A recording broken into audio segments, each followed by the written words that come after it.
Naruto Uzumaki, the greatest prodigy. Chapter 1. Prologue. 10th of October, in the dead of the night, the most powerful Bijou, Kyubi no Kitsune, attacked the hidden village of Kanahagakure no Sato.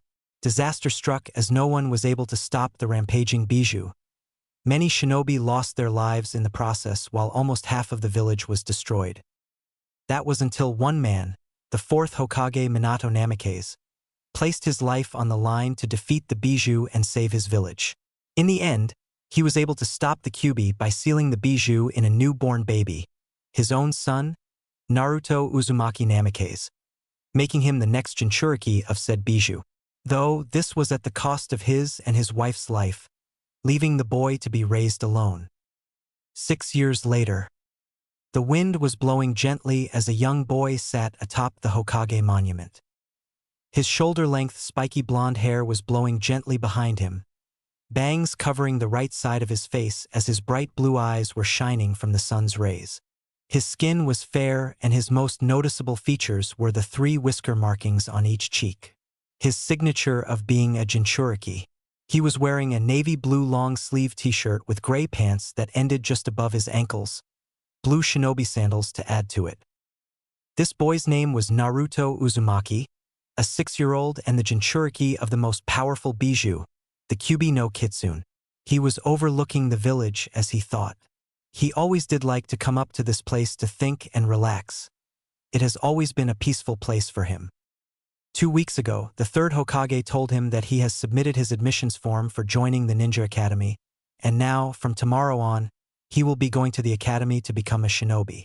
His dream is to become the Hokage so that he can protect the village he loves so dearly.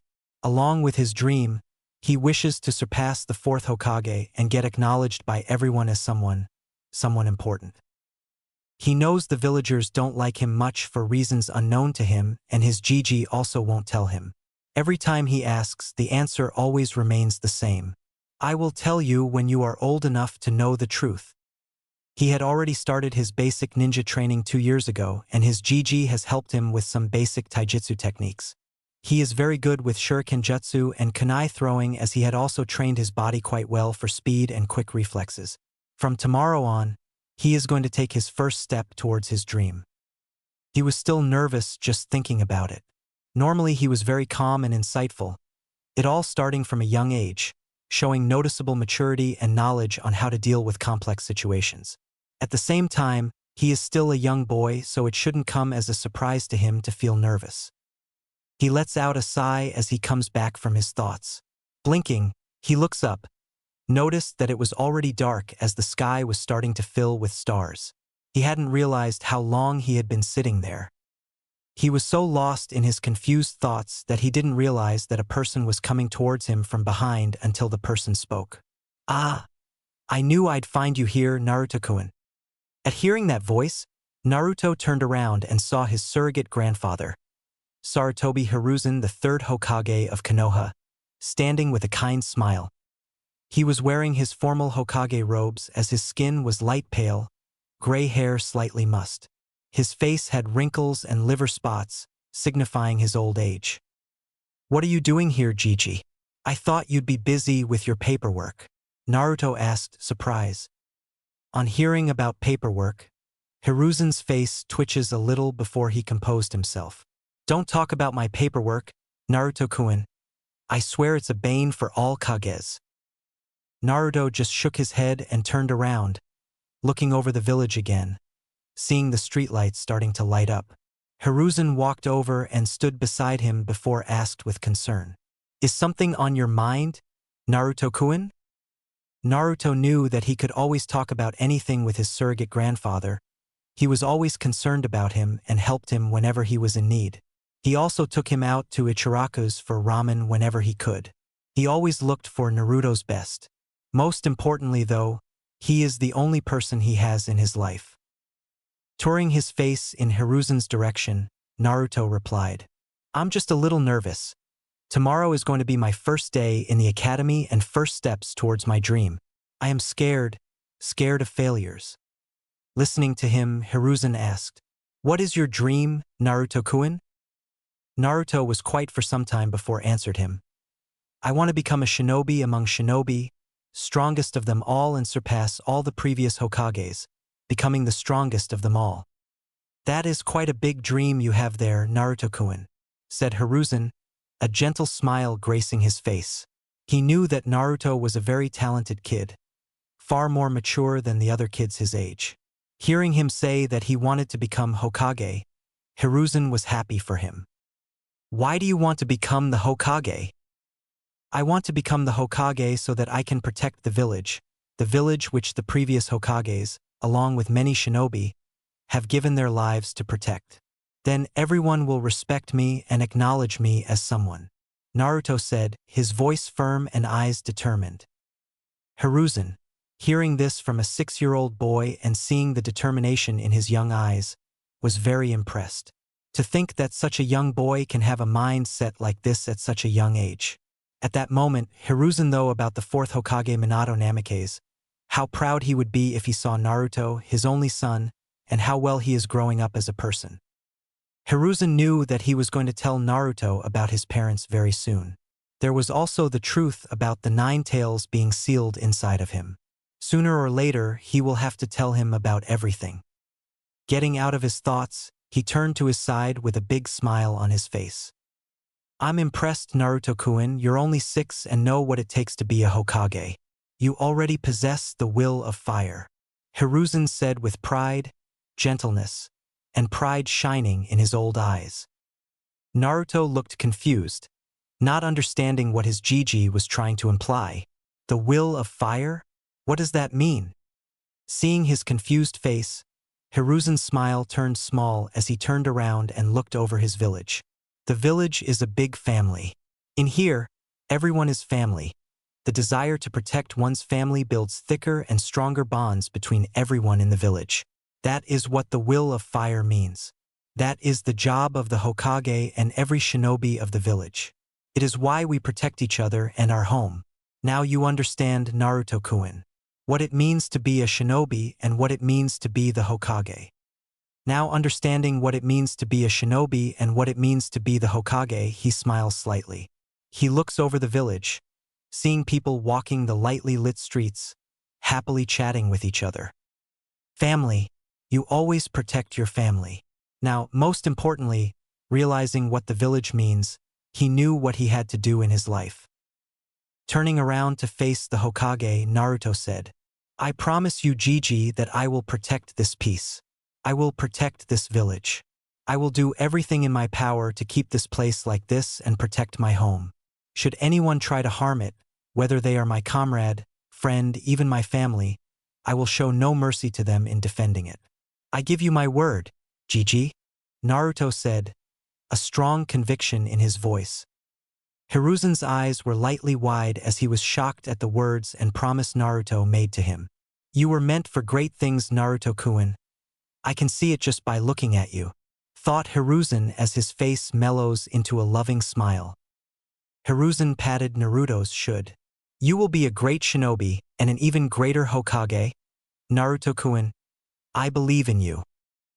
Naruto's face brightened with a big smile at hearing his Gigi say he believes in him. Thank you, old man. I won't let you down. Hiruzen was happy to see Naruto happy. He then looks up, seeing the sky and realized it was getting late. Looking over to Naruto, Hiruzen continues. Come now, Naruto-kun. It's getting late and tomorrow is going to be your first day at the academy. You don't want to be late on your first day because of waking up late, do you? Hi, Gigi, said Naruto. He really doesn't want to be late on his first day in the academy. Come on. I'll treat you Ichirakus for dinner, said Hiruzen. Naruto happily complied and started to walk down the monument with his Gigi. Ichiraku's stand. The walk there was rather quiet. Naruto and Hiruzen just observed the lightly lit streets with people walking to and fro. Now, coming to stop at the Ichiraku's ramen stand, they both went inside and sat on the stools in front of the counter. Hiruzen cleared his throat to get the attention of Itachi, the owner of the shop, who turned around at hearing the noise. Coming over to the counter, he sees his favorite customer sitting with the 3rd Hokage. Hokage-sama, Naruto-kun, it's been a while. How are you both? Itachi asked, directing his question to Naruto. It hasn't been that long, old man. I've been busy with my training, responded Naruto, a small smile on his lips. He knew Itachi and his daughter, Ayam, had always treated him well, considering him their best customer and sometimes even giving him free ramen on special occasions. He noticed that he also cared for him, as he often asked him what was going on if he hadn't seen him in a while or if he was feeling down. So, what will you have, Hokage-sama? Naruto asked Itachi. I'll have 1 bowl of pork ramen, please, said Hiruzen. I'll have the usual, old man, Naruto said calmly. 1 pork ramen and 1 Naruto special coming right up, said Itachi as he walked to the back to prepare the ramen. After some time, Itachi came back with 2 hot ramen bowls and set them in front of the two. Without wasting any time, both Naruto and Hiruzen with a quick itadakamasu before happily digging into their separate bowls. The three were chatting with each other for a while until a new voice got their attention. Naruto-kun, Hokage-sama, how are you? They soon found Ayam coming around the counter and standing with her father, the voice coming from her. She greeted them with a big happy smile on her face. She is 11 years old with long, dark brown hair and large black eyes, her skin fair. She was wearing a white robe with the sleeves folded, a sort of dark apron tied at the top and a bright bandana. I'm fine, Ayam-chan. How are you? Hiruzen asked the happy girl with a gentle smile. I'm also fine, Hokage-sama, replied Ayam before she turned towards Naruto and placing her elbows on the counter. Leaned forward, she asked him, So Naruto, tomorrow's going to be your first day at the Ninja Academy? Are you done with your preparing? Naruto nodded and replied, Hi, Ayam-ne-chan. I'm finished with all the preparation. That's good, Naruto. Do well with your academics, said Ayam. Naruto replied with a nod. I will. Yeah, brat. Become strong and make us proud, Itachi said. Hiruzen smiled at seeing the interaction between them. He was happy that Naruto was able to create a bond with some people. He just hoped that he could also create some special bonds with children around his age. Seeing that Naruto had finished his ramen, Hiruzen stood up. Well, Itachi, your ramen is as delicious as ever, but we should get going now. Naruto soon stood up as well, thanking the father and daughter for the ramen, who in return wished him luck happily. All the while, Hiruzen placed the money on the counter and walked out of the small restaurant with Naruto. They walked the street in silence until they arrived at Naruto's apartment.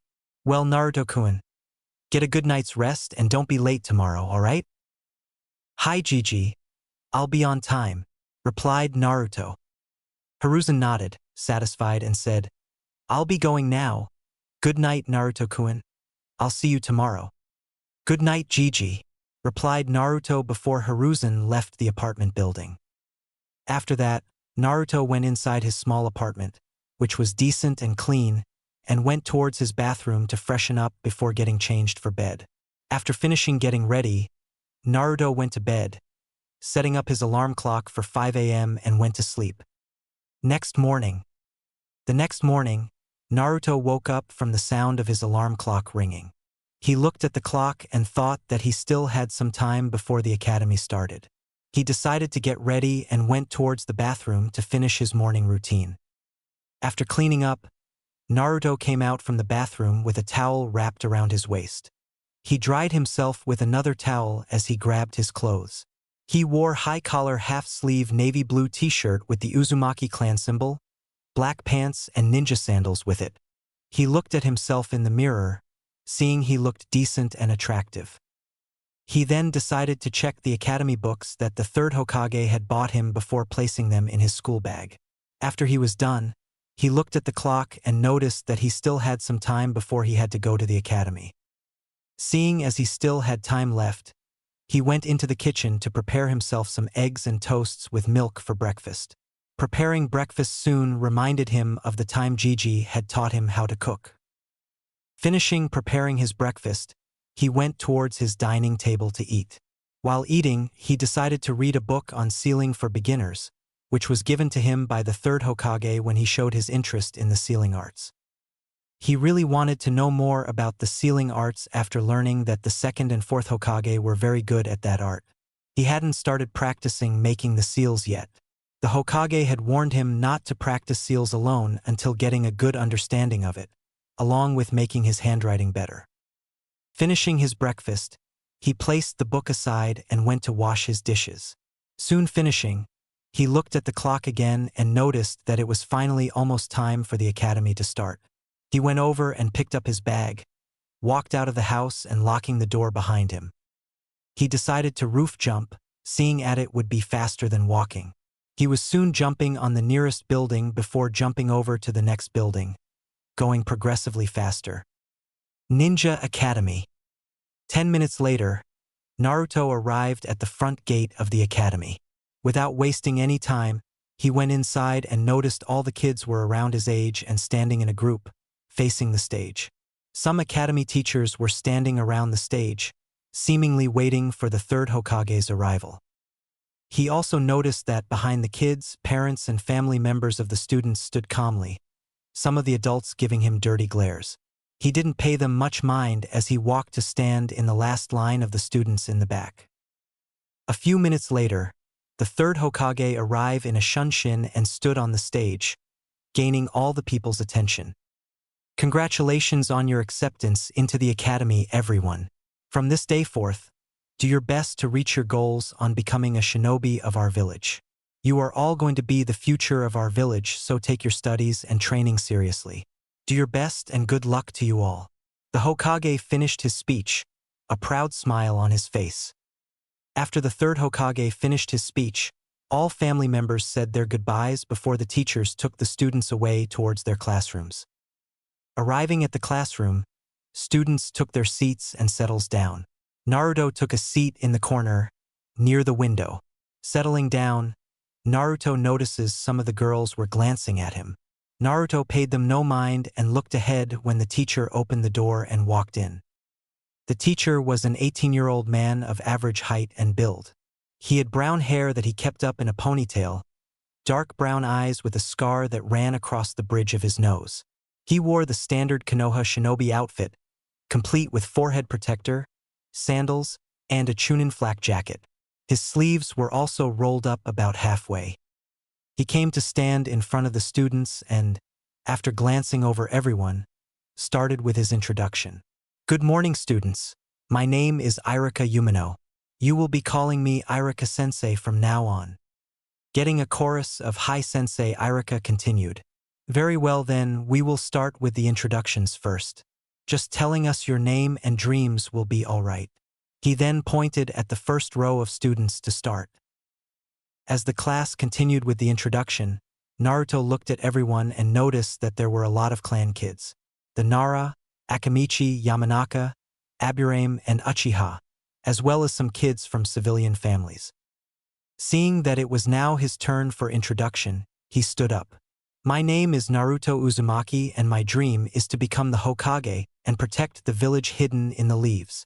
Finishing with his introduction, Naruto sat down and noticed that everyone was looking at him with surprise, some hiding it better than others. Paying them no mind, Naruto looked outside at the birds sitting in a tree. Soon, the introductions were over, making Irika smile at them. Okay class, before we start with our lecture, I wanted to say that I'm sure some of you have already been taught ninjutsu in your household.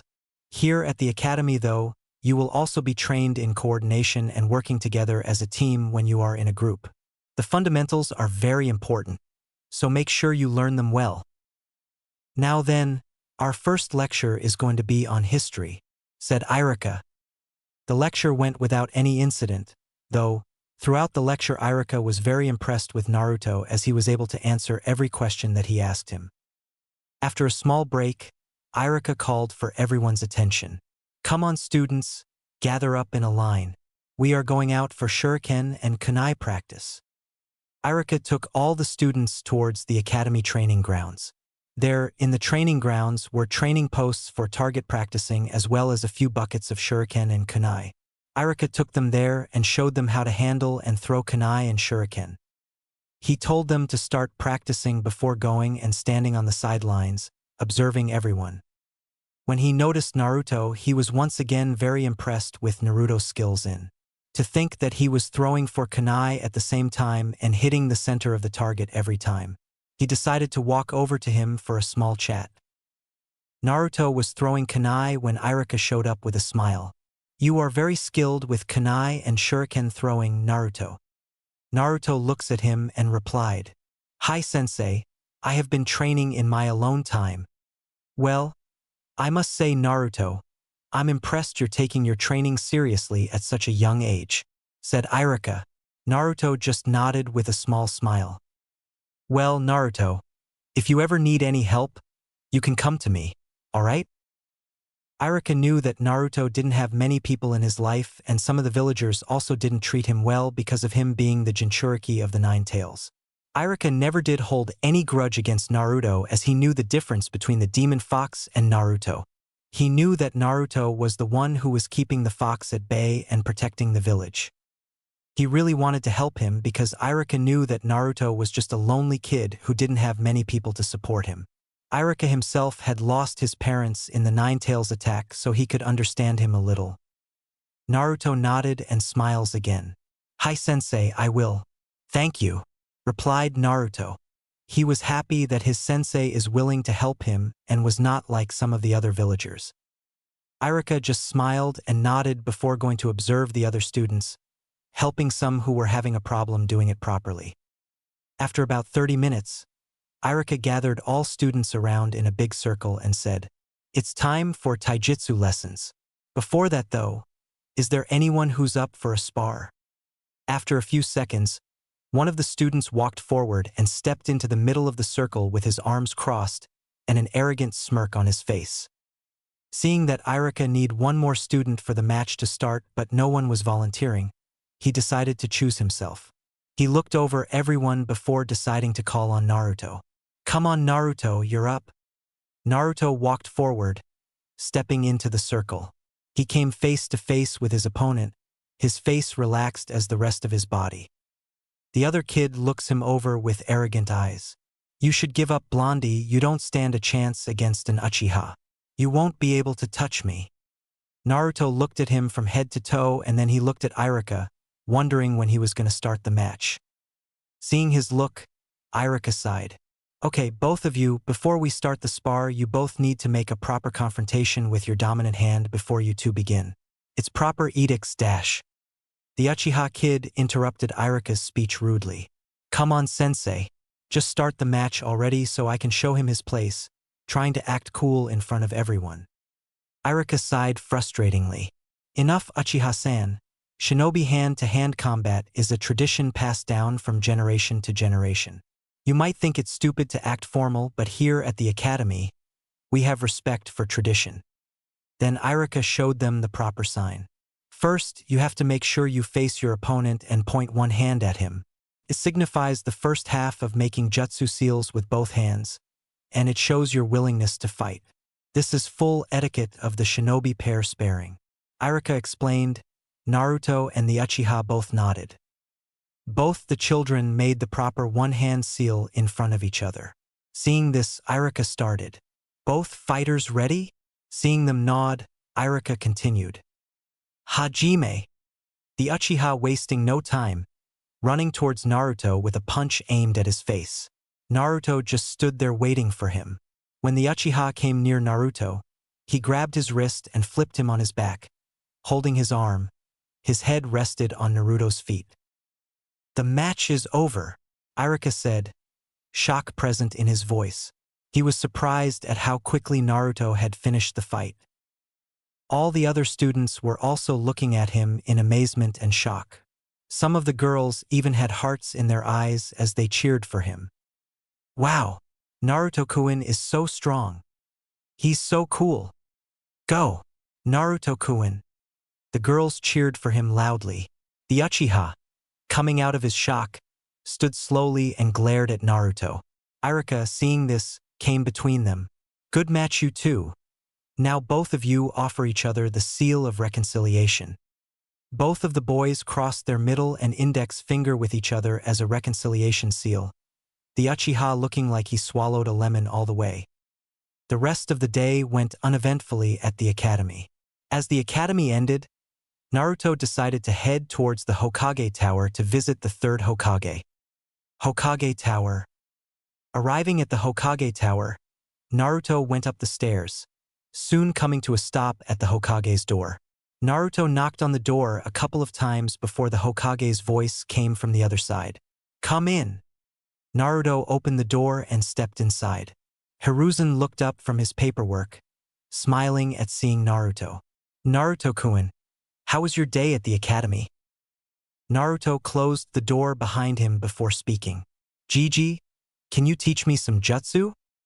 Hiruzen pauses in his paperwork, looking confused for a moment before continuing. "Aren't they teaching you that in the academy?" "But Gigi, it's too easy with what they were teaching there. I did everything the sensei asked me to do very easily, and I even beat an Uchiha in today's spar," said Naruto, a frown tugging his face.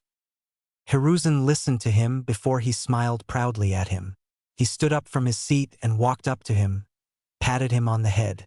"Well done, Naruto-kun, you're quite talented for your age. However, I can't teach you much as it will be unfair to the other students, and as Hokage, I can't show favoritism to anyone." Naruto was upset but nodded in understanding. Seeing the sad look on Naruto's face, Hiruzen felt bad for Naruto. He knew the others in the academy had the backup from their clans and can learn from their parents. Hiruzen walked back to his desk and opened one of his drawers. He took out a couple of scrolls and gave them to Naruto. "Here, take the scrolls, they have some advanced chakra control exercises and a couple of academy-level jutsu in them. It will help you in the future." Naruto's eyes lit up as he took the scrolls with a large grin. "Thank you, Gigi." Hiruzen chuckled a little, sitting back down. "Well, you can ask me for anything, all right?" Naruto nodded and said, "Okay, I'll see you later, Gigi. I'm going to get some training done." Hiruzen nodded to him with a smile before getting back to work. Naruto left the office to get to the training ground, excitement coursing through him. Chapter 2. Time skip 6 months later. It's been 6 months since Naruto started the academy. He had improved a lot in the past 6 months. He had mastered some of the basic jutsu, which the third Hokage had given him months ago. His only problem was that he was not able to properly control his chakra. He had completed all the chakra control exercises in the scroll, but still, he was not able to properly control his chakra and perform Bunshin no Jutsu. The third Hokage told him it would be difficult to perform basic A, Bunshin, because of his large chakra capacity. Such large amount of chakra can't be controlled all at once, and the basic clone jutsu required very little chakra to be formed. He had not yet learned anything new in the academy. They were still going on with shinobi history and chakra introduction theories. He was still pretty advanced from his classmates. All of his teachers were very impressed with seeing his progress, though some more afraid or disgusted than others. Some of the nice ones were even calling him a genius in the shinobi arts. Today, he was in the training grounds near the forest practicing a new taijutsu style. A month ago, the Hokage had shown him a new taijutsu style called the hummingbird, to which he perfectly adapted to because of his speed and reflexes. Naruto was quite surprised when the Hokage told him that the hummingbird taijutsu style was created and used by the fourth Hokage. While he was elastic to be able to learn his idol's taijutsu style, he was also confused, wondering why the Hokage would teach him the personal taijutsu style of the fourth Hokage. He soon just brushed it off though, saving the question for a later date as he got into learning the taijutsu style. The style suited his growing body quite well. He hadn't mastered it yet, but he was still quite talented at it. Of course, he still messed up every now and then, that was just the way of learning. Naruto stopped his training, standing straight, and observed the area around him, looking for a presence of another person. He had a feeling that someone was watching him for some time now. He just couldn't find the person. "Come out now, I know you're there," Naruto said calmly while folding his arms. "I'm up here," came a calm, quiet voice. Naruto looked up in the direction the voice came from, only to see a boy around 12 or 13 years of age, smiling and waving down at him. "Who are you and why are you spying on me?" Naruto asked him, eyes slightly narrowed. "My name is Uchiha Itachi," said the boy, now known as Itachi. Naruto observes the boy. Itachi had onyx eyes, under which were long, pronounced lines, most likely from stress. He had jet black hair that was pulled back in a ponytail, reaching mid-back, his center-parted bangs framing his face perfectly. He was wearing a black shirt, seeing an Uchiha symbol on the back when he moved. He wore grayish-black pants with a weapon pouch strapped to his thigh with bandages around his ankles, wearing black sandals. "You didn't answer my question, Itachi-san," Naruto said with a little frown on his face. Itachi smiled slightly before speaking, his voice still soft. "I am not spying on you. I come to train here sometimes." Naruto looked him over for lies before nodding, turning around to start his shuriken and kunai practice, forgetting about Itachi. Itachi watched Naruto as he threw 4 kunai with both hands at the target and hitting the bull's eye on all at them. "You know, it's very rude to ignore a person standing beside you. You haven't even introduced yourself yet," Itachi said from the side. He knew who the boy was. Every adult knew who he was. He just decided to be a little formal as this was their first time meeting each other. Naruto paused before turning around and blinking a couple of times, confused. He then laughed a little nervously, rubbing the back of his neck before saying, Sorry, I forgot. My name is Naruto Uzumaki. Nice to meet you, Itachi-san." Itachi smiled at his reaction as it kind of reminded him of his little brother. "It's nice to meet you too, Naruto-kun, but would you mind telling me why you are here? You should be at the academy at this time of day. I am sure Hokage-sama will not be happy if he found out you were skipping your classes." Naruto got a little embarrassed at that. He had started skipping classes about a month ago, around the same time he got the hummingbird taijutsu, to focus on his training outside the academy. He knew that if the old man Hokage found out about his actions, he could get in serious trouble. He looked at Itachi, still embarrassed from being caught, and asked, "You are not going to tell him, right?" Itachi chuckled lightly at his question. "It's all right, Naruto-kun, but would you mind telling me why you're skipping your classes?" he asks again. Naruto sighs in relief, shoulders slumping slightly before answered Itachi. "Well, they don't teach anything important in there. All they're teaching is chakra introduction and history lesson. Stuff I already know. It's boring. I can see that you are very talented for your age. I understand," Itachi said, looking at all the kunai and shurikens scattered around the training field. Looking back at Naruto, Itachi asked, "Where did you learn to do this?" Naruto smiled at him, pride shining in his eyes. "Hokage helps me out from time to time." Itachi nodded, not at all surprised at his relationship with their Hokage, saying, "Would you mind if I train with you, Naruto-kun?" Naruto's eyes lit up slightly as he shook his head, happily replying back to Itachi's question. "Of course not, Itachi-san. You can train here with me any time." Itachi nodded in appreciation and soon, they both started their training. Itachi took out 8 kunai, holding 4 in both hands. Naruto looked at Itachi, curious about what he was going to do. Itachi jumped high in the air and launched all 8 kunai at the same time, before he quickly summoned 2 more kunai in his left hand, throwing both the kunai in the direction of other 2 kunai that were going off target. Hitting both kunai, he deflecting them and changed their direction in midair. Because of this, it makes him hit all the targets, even the 2 blind spot targets. Right as the last kunai hit, he landed on the ground, barely rustling up the dirt. Naruto, on the other hand, was wide-eyed at seeing Itachi's skills in the kunai jutsu. He had never seen anything like that. Still shocked, he quietly asked, That was cool. How did you do that?" Itachi turned and looked at Naruto, slightly hidden amusement in his eyes as he watched Naruto's reaction. He decided to take pity on the boy and answered him. "Well, the kunai jutsu is one of my specialties." "Can you teach me how to do that, Itachi-san?" asked Naruto, excitement coating his voice thickly. "I can teach you, Naruto-kun.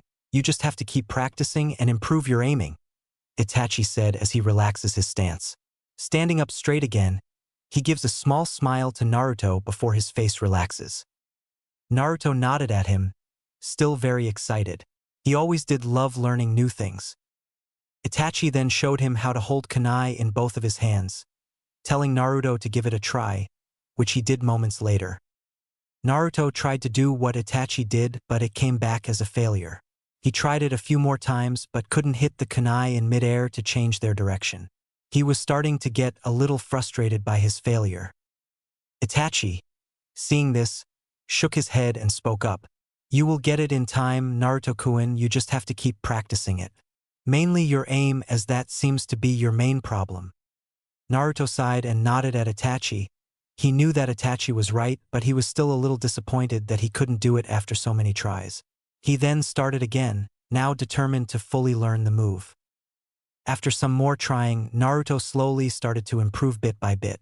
He was now able to hit the kunai in midair on some tries to change its direction but was still unable to hit the targets as he wouldn't hit them the right way.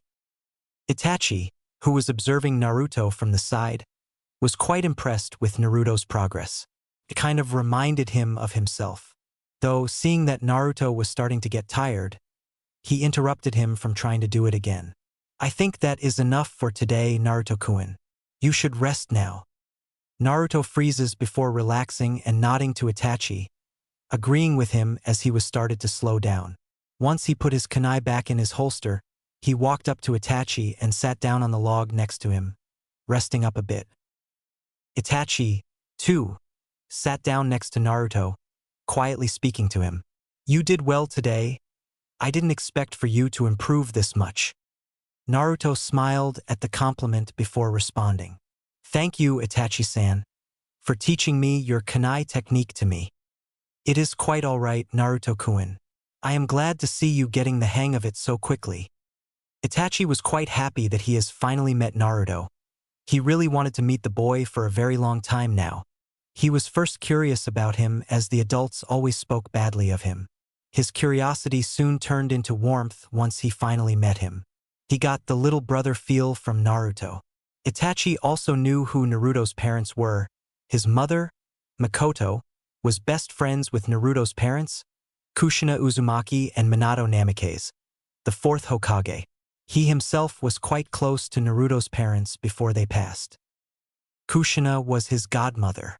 He had spent a lot of time with her, loving her company. He could still remember when Kushina told him that he was going to be a big brother. Flashback. A 6-year-old Itachi was walking out of the hospital, hand in hand with his mother, Makoto, and his godmother Kushina. He was looking at Kushina, wondering why they all came here. Looking at Kushina, who was walking ahead of him, Itachi asked, "Aunt Kushina, are you sick?" Kushina laughed loudly as she turned around with a big smile on her face, looking at Itachi. "No, Itachi-kun, I'm perfectly fine." Itachi was confused as he asks innocently, "Then why are you visiting the hospital?" Kushina's eyes were bright as she answered him, "You see, I'm going to become a mother soon, Tatabane. That's why I have to come in for a checkup." Itachi's eyes widened in surprise at hearing her answer. She was going to be a mother. He looked back at Kushina and asked another question. "Does that mean I am going to be a big brother?" Kushina pauses before continuing to walk, her grin turning into a gentle, loving smile as she stared at Itachi. She stopped walking entirely and turned around, walking up to him. She tapped his forehead with 2 fingers and said, "Yes, Itachi-kun, you're going to be a big brother." Itachi rubbed his forehead but was happy that he was going to be a big brother. His mother, who was standing to the side, smiled at seeing the interaction between her son and Kushina. She knew her son was very close with Kushina and Minato, but her husband, Fugaku, was against on letting Itachi interact much with Minato and Kushina. Makoto soon noticed that it was getting late, so she looked towards Kushina and Itachi, speaking up, "We should get going, Kushina. Fugaku will not be happy if he is aware of me and Itachi coming to visit you." Kushina snorted at Fugaku's name, She was still not happy with Makoto for getting married to that team who just wanted power but just nodded. It's alright Makoto, you and Itachi can come by anytime though. My home is always welcome to you too. Then, Kushina turned in Itachi's direction with a big smile, poking his forehead with 2 fingers again. Bye Itachi-kun. I'll see you around. Itachi rubbed his forehead again with a small smile. Bye Auntie Kushina, he said before walking off with his mother, waving goodbye to Kushina. Flashback end. Itachi, coming back to reality, looked at Naruto as he was calling for his attention. I'm sorry, were you saying something, Naruto-kun? Naruto frowned slightly before looking at Itachi, asking a question that caught Itachi off guard. Why is there fighting in life? Itachi was indeed caught off guard by the question. He was not expecting anything like that. He was quiet for a while, not knowing what to say as he himself was asking the same question as well. Itachi shook his head at Naruto with a slight frown. Who knows? But if fighting can be stopped, I'd like to stop it. Naruto was quiet for a bit, looking down into his lap as he thought. After a bit, he looks back up at Itachi, determination burning in his eyes. I'd like to do the same thing. I don't like unnecessary fighting. Itachi looked at Naruto with unreadable eyes. Then why are you training to fight if you don't like fighting, Naruto-kun? So that I can protect our village and become the strongest Hokage. Then people will have to respect me, said Naruto, no hesitation in his voice. Itachi's eyes softened slightly as he smiled at him. Well, that is a big goal you have. Good luck with accomplishing it, Naruto-kun. Naruto smiled back at Itachi in thanks before speaking again. I should be going now, Itachi-san. Thank you for teaching me that kunai move of yours, he said before he got up and started to jog away, waving goodbye to Itachi. See you around, Naruto-kun, Itachi said softly, he himself waving goodbye. He suddenly got very nostalgia. Itachi smiled a small happy smile, looking in Naruto's direction. He has finally met Naruto. He has been trying for so long to introduce himself in front of Naruto but didn't know how to confront him. Nevertheless, he was glad that he finally met him. He had promised himself that he will look after Naruto. On the other hand, there was still the situation with his clan. As they slowly started to lose their patience with the village, things after the Kyuubi attack were not good for the Uchiha clan as the higher-up villagers started accusing the Uchiha clan of being behind the attack, making the clan start to isolate itself in suspension. Now, as he had joined the ANBU, his father wanted him to supply secret information to his clan for its own benefits. He knew his clan would go to any lengths to take back the power they wanted. He just hoped that his little brother and Naruto never get involved in it. Naruto's apartment. It was soon nighttime and Naruto was in his apartment practicing calligraphy so that he could soon start practicing the sealing arts. The Hokage had told him he needed to be very good with calligraphy so that it would be easier on him for drawing up seals. Midway done, he heard a quiet knock on the front door. Already knowing who it was, he quickly got up, making sure he didn't knock over anything before he ran to open the door. Opening the door, he was greeted by the smiling face of Sarutobi Hiruzen, the third Hokage, and his Jiji. Naruto smiled at seeing Hiruzen before grinning. Jiji, I have been waiting for you to come. Hiruzen laughed lightly, an eyebrow raised as he wondered what's gotten him in such high spirits tonight. It wasn't very often you get to see this kind of expression from Naruto. Well, I wanted to talk to you about something, but first, would you mind if I come in? Hiruzen asked calmly, if not kindly. Ha, of course, Jiji. Please come in. I just got a little excited to see you, said Naruto, rubbing the back of his neck in embarrassment before quickly stepping aside for Hiruzen, allowing him to come in. Hiruzen stepped inside, pausing for a moment as he looked around. Seeing all the papers and ink around the room, he realized that Naruto was practicing calligraphy. He walked in further as he looked closer before turning to look at Naruto, who had a happy expression on his face. So, you were doing calligraphy, Naruto-kun? Hiruzen asked Naruto. Hi Jiji. Naruto said, a slight pep in his voice. His excitement was slowly calming down, but neither minded. Hiruzen nodded to him before asking him another question. So, where were you today? I got news that you didn't attend today's academy classes. What do you have to say for yourself? Naruto-kun? It's not just today either. You haven't been attending academy classes regularly for around a month. Naruto looked a little uncomfortable. He didn't expect for the Hokage to find out about him ditching his classes. He tried to play innocent as he nervously said, what are you saying, Gigi? Now, don't try to hide it, Naruto-kun. Your academy teacher, Irika, had come to my office this afternoon and informed me that you were not attending his lessons regularly. Just tell me the truth, please. Why are you not attending the academy regularly? Hiruzen asked, his voice stern. Naruto, seeing no reason to hide it anymore, decided to come clean. He folded his arms, not meeting Hiruzen's eyes, and said, Fine, you got me. Gigi, I already know all the stuff they're teaching in the academy. That doesn't mean that you can skip them. Don't take the academy classes for granted. You've still got a lot to learn, Naruto-kun. It seems to me that you're getting arrogant in your skills, thinking the academy is a waste of time for you. Hiruzen scolded Naruto. Naruto lowered his head down in shame. He never liked upsetting his Gigi, who cared so much for him. This time, though, he was the reason for getting his Gigi upset at him. He was ashamed of himself for letting his Gigi down. I'm sorry, Gigi, it won't happen again, said Naruto, still not meeting Hiruzen's eyes. Hiruzen stared hard at the boy before sighing. Listen, Naruto-kun, I know that you already know all the things they are teaching you in the academy, but everybody can't be like you. In the academy, they teach you according to your age. That is not all they teach, though. They also teach you how to communicate and form a bond with your fellow comrades, who of which you're going to be working with in the future. Right now, you don't know anything about it or them.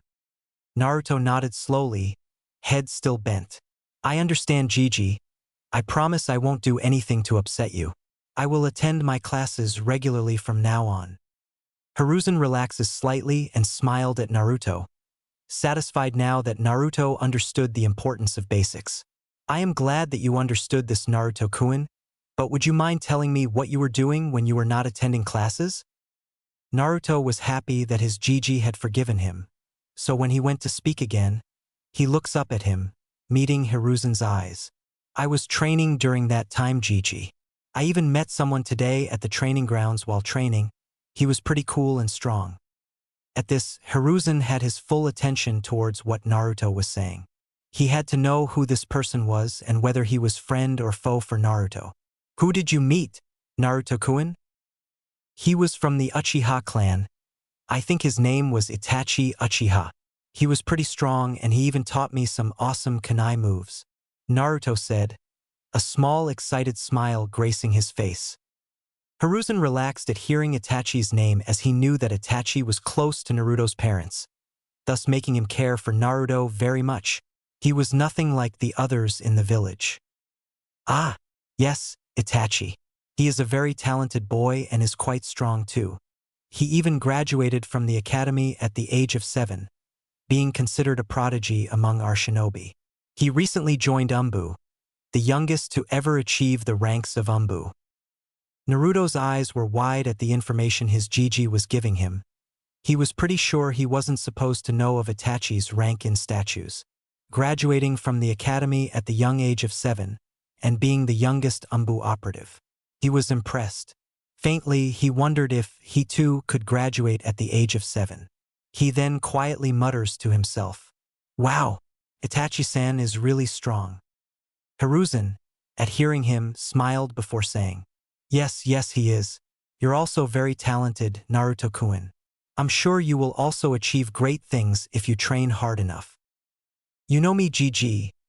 One day I am going to become the Hokage, Databeo, Naruto said with a big grin on his face, lighting up his features. Hiruzen also grinned at Naruto, happy that he was happy. I am sure you will, but for now you should get to bed. It's getting late and I must get going. Hi, Gigi, said Naruto cheerfully. Good night, Naruto-kun. I hope I don't get any more complaints about you ditching classes. Hi, Gigi. I will not be doing anything like that anymore, promise? Naruto said with a small laugh, rubbing the back of his neck. Hiruzen nodded to him with another smile, saying his last goodbyes as he left. Naruto soon sighed before going to collect all his papers that were scattered everywhere, cleaning up the mess that he made before going to bed. Time skip. For months. It had been 4 months since Naruto had met Itachi, as well as the day when Hiruzen had scolded him for skipping his classes.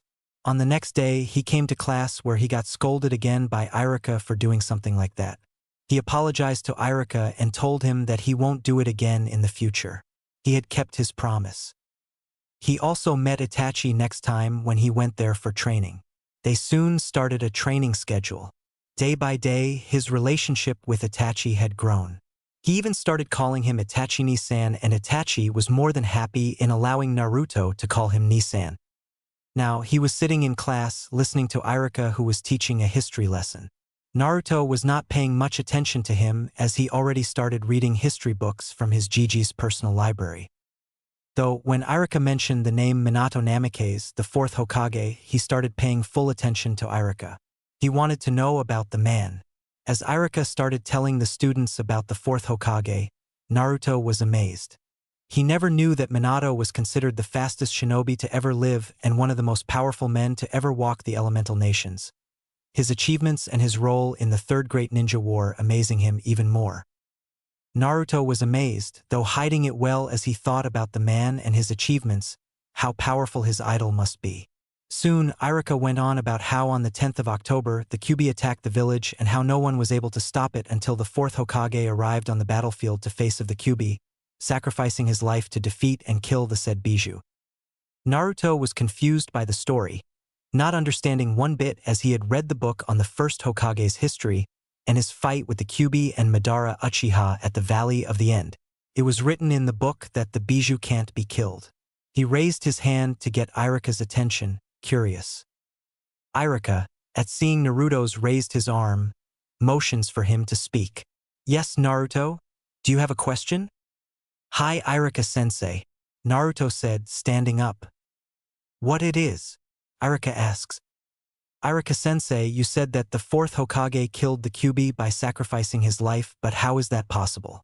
I have read a book on the history of the 1st Hokage, which was in the Hokage's office, and it clearly said that you can't kill a Bijou. Naruto said, still confused and curious. Now with his questioning, the whole class started to pay close attention because they didn't know anything about this. One of the students asked Naruto a question. What are you saying, Uzumaki? Are you doubting our 4th Hokage's power in killing the Kyuubi? Some students whispered, agreeing with the boy. What are you saying, Naruto? Irika asked Naruto. He hadn't expected anything like this to happen. Naruto started again, now determined as he saw his sensei stutter. I'm not doubting our 4th Hokage's power. I was just asking. What I had read in the book was that during the battle between the 1st Hokage, Hashirama Senju, and Madara Uchiha at the Valley of the End, Madara Uchiha summoned the Kyuubi and controlled it with his Sharingan to assist him in the battle against Hashirama-sama. However, with his power of wood release, Hashirama-sama was able to defeat the Kyuubi and Madara, but he didn't kill the Bijou because it was impossible. After his battle with Madara Uchiha, he started collecting all the Bijou, one tail to the 9 tails, and decided to give said Bijou to the other great nations to maintain the balance of power. The Sand Village has the 1 tails, the Cloud Village has the 8 tails and 2 tails, the Stone Village has the 4 tails and 5 tails, the Mist Village has the 3 tails and 6 tails. As a sign of peace and to maintain balance and power, one of the remaining 7 tails was given to the Waterfall Village as a peace treaty because of the assassination attempted on the 1st Hokage's life. The whole class was speechless and wide-eyed. They didn't know any of this at all. Some were wondering how the hell Naruto got his hands on this kind of information, but that was a mystery to them. To think this kind of thing happened in the past. It wasn't only the students, as Irika himself was speechless.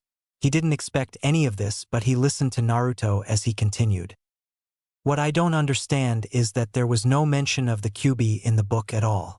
However, if the 1st Hokage was giving the other tailed beasts to the other great nations for a balance of power, Then why didn't it mention anything about the Hidden Leaf Village also getting one? I mean, how could there be balance if one village was without the power of a bijou while the other villages were? What happened to the Kyuubi after the fight at the Valley of the End? There was no mention of the Kyuubi after the fight until the 10th of October. As Naruto finished, the whole class was silent, no one knowing what to say. The students were processing the information Naruto told them. Iruka, on the other hand, was sweating bullets as he didn't expect this history lesson to turn out like this. Now what was he supposed to say to Naruto? That he was used on the Kyuubi's attack to seal the bijou by the 4th Hokage? That he contained the 9-tailed fox inside himself? No, the Hokage would kill him. The whole class was waiting for his answer, curious about what he had to say. Though, with the way Naruto was eyeing him, he lost his voice to speak and was slightly intimidated, thinking about what he was supposed to do now. Luckily, the school bell started ringing, ending the class. Iruka let out a near-silent sigh as he started collecting the papers and books on his desk and said without meeting any of the students' eyes, "Well, I think that is it for today. We will meet here again tomorrow. Please do your homework and enjoy the rest of the day, everyone." With that, he exited the classroom, lowering his eyes away from Naruto. Naruto, on the other hand, narrowed his eyes, not liking his question being ignored. He was started to get annoyed by all the secrecy and was getting suspicious as everyone avoided talking about the Kyuubi's attack. He decided to get his answers later and exited the classroom, not minding as the whole class staring at his disappearing back. Chapter 3. Hokage's Office. The sun was shining brightly in the sky, signifying the time being noon. Sarutobi Hiruzen, the 3rd Hokage, was sitting in his office with 3 elders. One was an old woman while the other 2 were old-looking men. They were also his former teammates, now turned his advisors. They were discussing a few lax matters when suddenly, they heard a knock on the door. Seeing that they were almost finished with their meeting, Hiruzen spoke. "Come in." The door opened and Iruka walked in the office. Upon noticing the village elders with the Hokage, he quickly bowed and said, "Hokage-sama, elders, I apologize for interrupting. I will come some other time if you're still busy." Hiruzen shook his head. "It's quite all right, Iruka. We were almost finished with our discussion anyway. What brings you here in my office today?" "I wanted to discuss with you about one of my students in the academy, Hokage-sama," Iruka stated. Hiruzen looked at Iruka with a raised eyebrow, wondering what was so important that an academy teacher had come to him regarding one of the academy students to discuss about. That was unless the student was Naruto Uzumaki. "Who might this student be, Iruka?" Hiruzen asked, inwardly hoping that Iruka doesn't bring up Naruto's name. "It's Naruto Uzumaki, Hokage-sama," Iruka responded, not seeing the hidden problem. Now that got the attention of the elders, especially Danzo Shimura, because he had tried several times for Naruto Uzumaki to be handed over to him for his training so that he could mold him like a perfect shinobi. A weapon for the sake of the village, he was always denied by the 3rd Hokage though. Hiruzen could easily read Danzo's face. He wanted to avoid any discussion about Naruto in front of him because of his interest in Naruto, but he realized that he couldn't just tell them to leave as it would lead to a pointless argument and a complicated situation. Hiruzen signed and looked at Iruka, asking, "What about him? Did he do something now?" "Yes, no, I mean no, Hokage-sama. It's just that I don't know how to handle him," Iruka answered nervously. He didn't really know how to explain to the Hokage about what happened during today's class. Hiruzen looked at Iruka with narrowed eyes and questioned him again. "What do you mean you can't handle him, Iruka? Say it clearly so that I can understand your situation." Hiruzen knew that Iruka doesn't have any negative views regarding Naruto, unlike some other people in the village. He himself had made it clear with Iruka before the start of the academy. That time, Iruka had assured him that he didn't hold anything against Naruto and knew how difficult his life would be without any support of family or friends.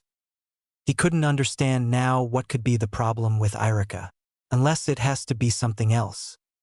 He looked at Iruka with narrowed eyes, telling him to explain everything. Iruka saw the Hokage's look and understood the signal immediately. He quickly starts explaining, During today's lecture, I was teaching the class about the history and past of the fourth Hokage. Everything was going like normal until it came to the part about the Kyuubi attack when I finished telling the class that the fourth Hokage died killing the nine-tailed fox. Hiruzen and elders saw where this was going. As it was, the third Hokage's law was that the young generation didn't need to be told the full truth behind the Kyuubi attack so that Naruto could live a normal life, making friends among his age. Hiruzen knew that Naruto himself didn't know the truth about him being the Jinchuriki of said beast. It was being kept a secret from him and the younger generation, as Hiruzen forbid the people forever mentioning about Nine-Tails Fox being sealed inside Naruto. The three elders were also aware of Naruto, keeping a close look on Naruto's progress. For now, they decided to watch quietly from their sitting places. Hiruzen looked at Iruka, motioning for him to continue. After I finished, Naruto asked me on how the fourth Hokage killed the Kyuubi, when the first Hokage, Hashirama Senju, couldn't kill the beast during his fight against the Kyuubi and Madara Uchiha at the Valley of the End. That's not all, Hokage-sama. He also spoke that, after the fight at the Valley of the End, that first Hokage collected all the 9 bijou and gave 8 bijous to the other great nations in the form of friendship, to maintain the balance of power. Hiruzen and the three elders were shocked at hearing this. Even Danzo, who normally didn't show much emotion on his face, couldn't help himself this time. They never expected this from any academy student, but they listened to Iruka as he continued. That's not all, Hokage-sama. After this, he asked me why didn't the Leaf Village get any bijou. If the first Hokage was giving the bijou to the other nations to maintain balance and power, then Konoha must have kept one for itself. He also asked why the name of the nine-tailed fox was never mentioned anywhere until the day said bijou suddenly attacked the village on October 10th. Iruka finished his explaining. The Hokage and the elders knew that this was a dangerous situation that they were in with Naruto. They couldn't tell Naruto that he was the Jinchuriki of the Kyuubi. More importantly, that the Kyuubi was always in the village after the fight at the Valley of the End. As the first Hokage's wife, Mito Uzumaki, sealed the Kyuubi in herself so it could not bring any harm to others. The whole truth was being kept a secret from the general populace of the village. Only a few selected people know the full truth. Koharu Udatane, who was sitting next to Hiruzen's left, was an old woman. Her hair was pulled back in a twin bun, locked in place by senbon. Like her outfit, she wore a simple long-sleeved kimono, closed by an obi, a jacket and sash over it. She looked at Hiruzen. What are you going to do about this, Hiruzen? It's a serious matter. How did he even get his hands on this information in the first place? Hiruzen, who was deep in thought, didn't respond to her as he was thinking about everything Iruka brought up. He knew that Naruto was a very smart and matured kid for his age. One day, he would have to tell him the truth, but Naruto wasn't ready to know the truth yet. Hokage-sama, Iruka spoke, getting his attention. Snapping out of his thoughts, he looked at Iruka before asking, Iruka, did he tell you where he got this information? Hi, Hokage-sama. He said that he read an old book on Hashirama Senju's history from your personal library. Iruka responded. He was worried about what this meant for Naruto. Hiruzen mentally cursed his luck, rubbing his forehead in slight frustration. He should have known. That brat, always curious about things. With his interest in the previous Hokage's lives, he had allowed Naruto to read the books from his personal library. It seems that was a bad decision on his part. The elders looked at him before Danzo stated, You are getting careless, Hiruzen, allowing the Uzumaki boy to read from your personal library. You know that there can be some sensitive information that shouldn't be known to the others, let alone a kid. Hiruzen sighed and looked at Iruka. What did you say to him, Iruka? I didn't answer anything, Hokage-sama. Luckily, the bell rang and I left the class. Iruka answered Hiruzen. That's good. I'll talk to Naruto myself. You don't have to do anything, Iruka. Just continue your classes as it is. Hiruzen informed him. Hi, Hokage-sama, Iruka said. Hiruzen nodded to Iruka, silently dismissing him. Iruka bowed to him and left the office. Now, Hiruzen was left alone with his advisors. He knew what was coming up, so he mentally prepared for it. You should hand over the Jinchuriki to me, Hiruzen. I will train him to be a loyal shinobi of the Leaf Village. Then we will have the perfect weapon against the other nations, stated Danzo. I will be doing no such thing to Naruto. Don't take me for a fool, Danzo. I know you only want him because you want his power. I will make this clear, Danzo. Naruto will be a shinobi under my command, a leaf shinobi. Not some emotionless drone that you want him to be. Do you understand? Hiruzen said with narrowed eyes, his voice deadly.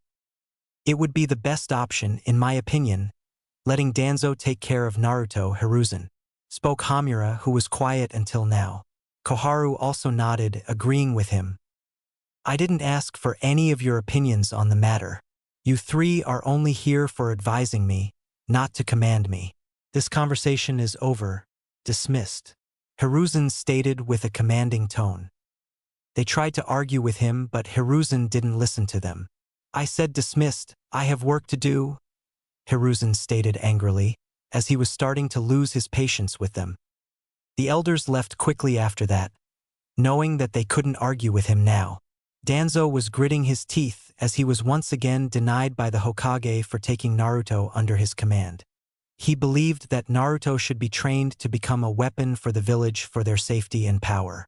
Before he was out the door, Hiruzen stopped him.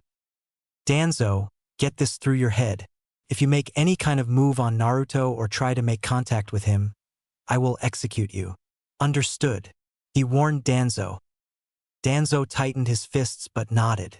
I understand, Hiruzen. He left, leaving Hiruzen alone in the office. Hiruzen rubbed his temples in frustration. I am getting too old for this. With Naruto. Naruto was meditating, sitting under a tree, trying to calm his mind. What happened during class was still on his mind. He couldn't understand why the academy was trying to hide some of the past events, more importantly about the nine-tailed fox from the students. He was so caught up in his thoughts that he didn't feel another person entering the field. Not until the person spoke to get his attention. Naruto-kun. Naruto, recognizing the voice, opened his eyes and looked at the person. He smiled. Itachi-ni-san, when did you get here? Just a moment ago, Naruto-kun, Itachi responded. Just by looking at Naruto's face, Itachi knew that he was thinking something that was bothering him. Mainly, it was because Naruto was sitting still that gave it away he was bothered. He never sat ideally just to meditate. Something on your mind, Naruto-kun? Naruto knew that he could trust Itachi and share anything with him as he had become like a big brother figure to him. Naruto nodded with a sigh and spoke. It was during today's lecture in the academy that Irika-sensei said something in class that I don't understand. Why would he teach wrong information about the past? When I questioned him, he didn't answer any of my questions. Itachi was wondering what Irika was teaching them about that got Naruto so worked up, as well as why Naruto would say that it was the wrong information. He looked at Naruto, voicing his thoughts. What were they teaching you about, and why would you say that they were telling was wrong information? Naruto huffed before he went on explaining what happened during class. That they were teaching about shinobi history and some of the achievements of the fourth Hokage. Then the whole thing about Kyuubi came up and that it was killed by the fourth Hokage. He then went on telling him about what he read in a book on the first Hokage, that bijou couldn't be killed, and about the first Hokage distributing the bijou to the other nations. As Itachi continued to listen to him, he started getting nervous, thinking about what he could tell him. He can't tell Naruto that the fox was sealed inside of him by the fourth. Naruto was still too young to know the truth.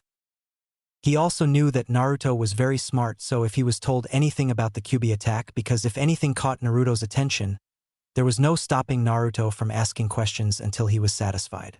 He had to be careful from saying any unnecessary stuff from now on. The events you are speaking of are too old, Naruto-kun, and should remain in the past. There were some reasons for those events to be kept hidden from the general populace. Today's generation doesn't need to know about those events, Itachi stated calmly. Naruto was annoyed that the village was keeping this important information hidden from his generation. He questioned him on it. Why the hell can't we know the truth? I mean, we are upcoming shinobi of the village. Shouldn't they tell us about the events that occurred in the past? Itachi sighed lightly, looking at him. You have a good point, Naruto-kun, but you have to understand that the times we live in today are far different from the times in the past. These are the times of peace, not war, where children were forced to grow up early because of the circumstances. The village is just trying for the children to live free lives like they should have before they become shinobi. Naruto nodded towards Itachi but still didn't agree with him. Itachi, at seeing this, continued on. Don't worry, Naruto-kun. You will know the truth when the time comes. It's all right, I understand, Nisan, Naruto responded quietly. Itachi, reading Naruto's face, decided to distract him from thinking too hard on it, so he instead asked, So, how's your training going?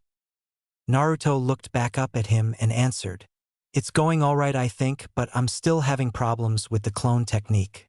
I have completed the chakra control exercise, but still, I can't get my chakra control up to the level to perform a proper clone. Don't waste too much of your time on a single technique. That will be no good in a fight for you.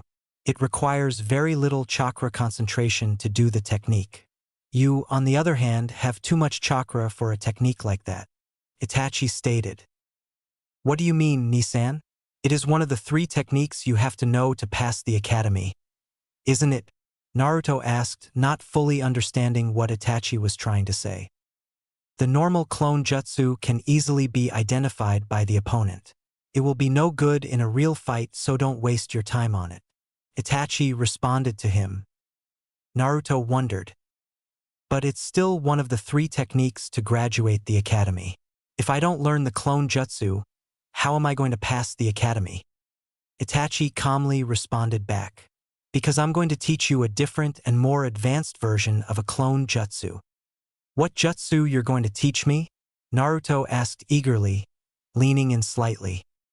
I am going to teach you the shadow clone jutsu. It's a Jounin level jutsu, the advanced version of a normal clone jutsu. Itachi answered him. What makes it so different from a normal clone jutsu?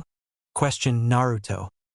Itachi decided to show the jutsu to him instead of answering.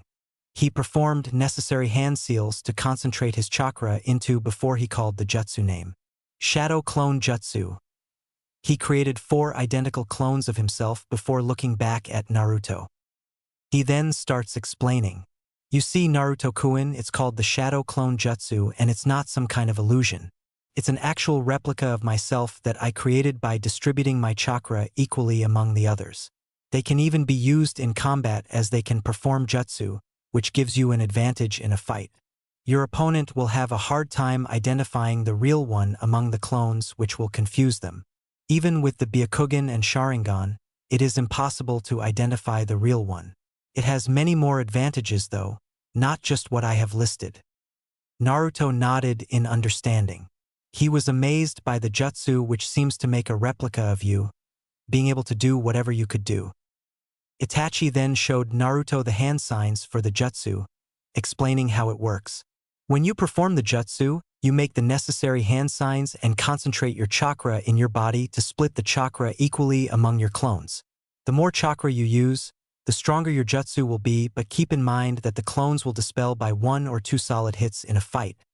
Understood. Naruto nodded at this, so Itachi continued. Since I showed and explained to you on how to perform the shadow clone jutsu, I want you to try to perform it. Don't try to rush into it, just keep your head calm. Alright? Naruto nodded. Alright. He then made the hand signs for the jutsu, calling out its name. Shadow clone jutsu. Nothing happened, so he tried a couple more times but still couldn't make a single clone. Itachi, who was watching him from the side, spoke up. Don't worry, Naruto-kun, you will get it in time. You just need to practice a little, so keep it up. Alright? Naruto nodded in his direction before continuing with his training. After a couple of hours, Naruto had perfectly performed the shadow clone jutsu, as he was able to make up to 10 clones of himself because of his large chakra capacity. It did leave him tired out for trying so many times though.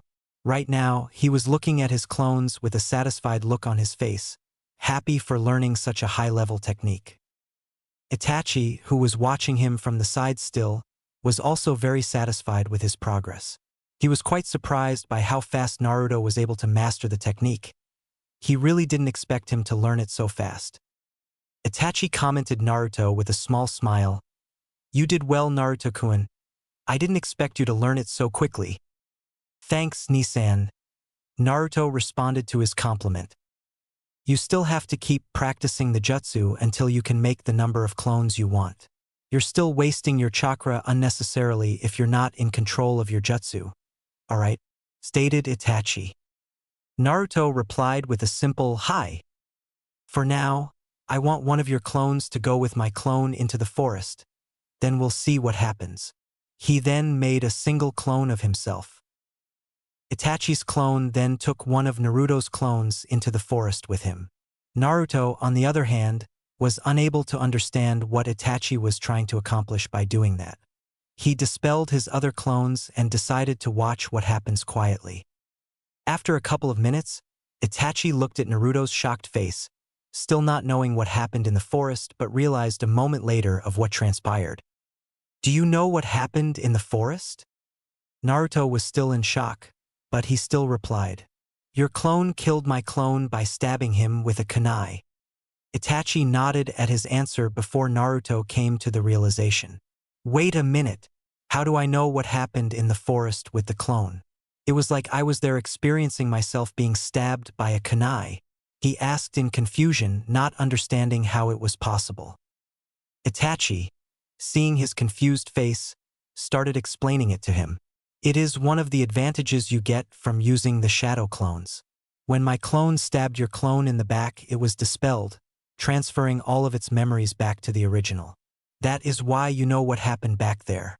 The shadow clones are ideal for spying since the user can simply send a clone to spy on a target before having the clone disperse itself to pass the information back to the original." "Wow! Hey, does that mean whatever jutsu the clone learns, it can also be transferred back to the original?" Naruto asked eagerly. He was amazed by learning about the memory transfer part of the clone. "Yes, it is possible," Itachi replied him with hidden amusement. "Then can I use the clones in training to learn jutsu?" he asked with an excited smile. Itachi looked at Naruto for a moment, then spoke. "No, you're not going to use clones in that way."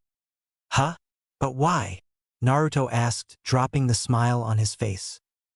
"The shadow clone jutsu is a forbidden technique for a reason. Not many people can perform this technique.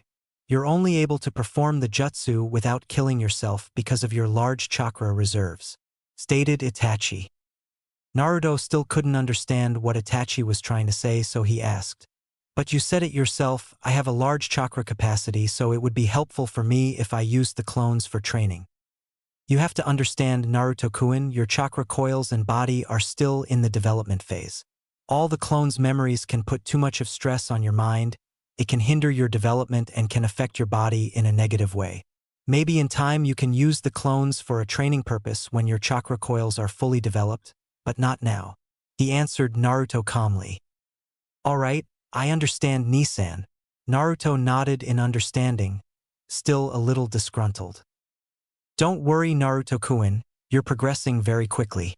You are way ahead in comparison to the other kids your age. While it's understandable that you want to become strong, but you should also be aware of your limitations," Itachi stated. Hi, you don't have to lecture me about this time, Nisan. You are starting to make a habit of it nowadays, I think." Naruto responded with arms folded. Itachi's eyebrow twitches at hearing Naruto say that, but he composed himself quickly and spoke. "Whatever, you get my point. I should get going now. I have to get ready for my mission tonight." Naruto nodded. "Alright, I'm going to stay for a bit longer and continue with training." Itachi nodded before he smiles, calling Naruto over. Naruto, with a confused look, walked up to him. As he came near, Itachi poked his forehead with 2 fingers. Naruto stumbled backward a little, rubbing his forehead, and glared in Itachi's direction, but he had already left in a shunshin, leaving him alone. He was fuming inwardly. Stupid Itachi. 6 months later. A lot had happened in the past 6 months with Naruto. He continued to progress at very impressive speed as he quickly mastered the Shadow Clone Jutsu to the level where he can control the number of clones he wanted. He also started interrogating his clones into his fighting style using a tanto. Itachi had gifted him the tanto on his 7th birthday, later teaching him how to use it in battle. His bond with Itachi kept getting deeper in that time, leading him to meet one of Itachi's closest friends, Shisui Uchiha, when he started joining them in training. He became quite close to Shisui as well. He also had a long talk with his surrogate grandfather, the 3rd Hokage, about the whole incident that happened in the classroom with Irika. The Hokage had told him that he was still too young to know the sensitive information, but he promised him that he would tell him the truth when the time comes. Now we find Naruto in a sparring match against Itachi, both the fighters standing on the opposite edges of the training grounds as they stared into each other's eyes. A small leaf was floating in the light wind in the middle of the field. Both sets of eyes observed its decadence towards the ground. The moment the leaf made contact with the grass, both the fighters shot forward with genin-level speeds. Naruto, once reaching Itachi, tried to deliver a punch straight in the stomach of the Uchiha as he used his left leg as a support to drive the sucker punch into the abdomen of his opponent. Itachi, seeing the punch coming, twisted his body sideways to let it pass harmlessly. He quickly spun around on his right heel and scored his own punch onto Naruto's left cheek, pushing the blonde backward a little. Naruto, though, was quick to regain his footing lest he risks banging his head on the ground. Quickly running toward Naruto, Itachi never gave him a fraction of a second to regain his balance as he continued his assault on the academy student. He used his elbows, punches, slaps, and all sorts of attacks to make Naruto understand his mistakes and identify his errors in his defense. This continued on for a few minutes when suddenly, Naruto raised his right knee upwards to block a left hook from Itachi. Itachi was a little surprised at the sudden change in tactics but decided to go with the flow to allow Naruto some leverage as the younger of the two. He smashed his forearm into Naruto's shin as Naruto used his left hand to grasp Itachi's right fist in a metal grip. Now, both of Itachi's hands were busy overpowering Naruto, while Naruto had his right hand free to attack Itachi on his exposed chest. Deciding to do just that, Naruto reared back his fist, as if charging chakra in it, before moving his fist at lightning speed towards Itachi to deal the damage. At the last moment, right before it hit, Itachi gave up the pushing contest and jumped backward while delivering a high kick to Naruto's chin, succeeding in lifting the blonde up into the air. Naruto soon crashed to the ground as Itachi landed on his feet, the look of surprise evident on his face. He contemplated how to deal with this new Naruto who could change a tactical disadvantage into a great opportunity in battle. Itachi had to admit that Naruto was progressing at a remarkable speed. Even though he was not going all out against Naruto, he was still able to stand up to him at this level for this long. It was quite impressive for an academy student, making him was beyond satisfied at seeing Naruto's progress. Itachi decided to finish the spar with a final move as he continued his assault on Naruto with his taijutsu. Naruto tried to block as many as he could, but it was getting difficult for him as now Itachi was taking him seriously, increasing his speed considerably. Unknown to Naruto, Itachi was not doing it intentionally. His attacks had started to get slowly faster. He then kicked Naruto hard, sending him speeding backward and forcing him to lose his balance. Itachi quickly launched a couple of shuriken in Naruto's direction but suddenly realized his mistake. He knew that Naruto was still out of balance and wouldn't be able to move in time to block them. Itachi quickly dashed forward to save Naruto. As the shuriken came near him, Naruto realized that he won't be able to block them in time, seeing as he was still unbalanced. He was helpless. Time started to slow down in front of him, making it easier for him to see the shuriken flying in slow motion towards him. Taking advantage of this, he quickly unsheathed the tanto from his back and threw it in front of him, hitting the shuriken in midair, pinning them to a nearby tree.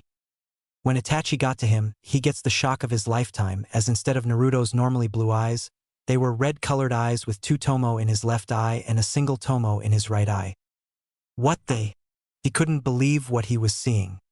How is it possible for Naruto to awaken the eyes of the Uchiha clan, the Sharingan? he thought, still in shock. He knew that Naruto was not from the Uchiha clan and neither were Naruto's parents. Then the question that was raised was, how did he awaken the Sharingan? As Naruto started to collapse, he quickly caught him in his arms and checked for any serious injuries. Seeing no injuries, he assured himself that nothing serious had happened to Naruto. After finishing that, he places Naruto on his back and quickly started to move in the direction where he hoped he could get his answers. Chapter 4.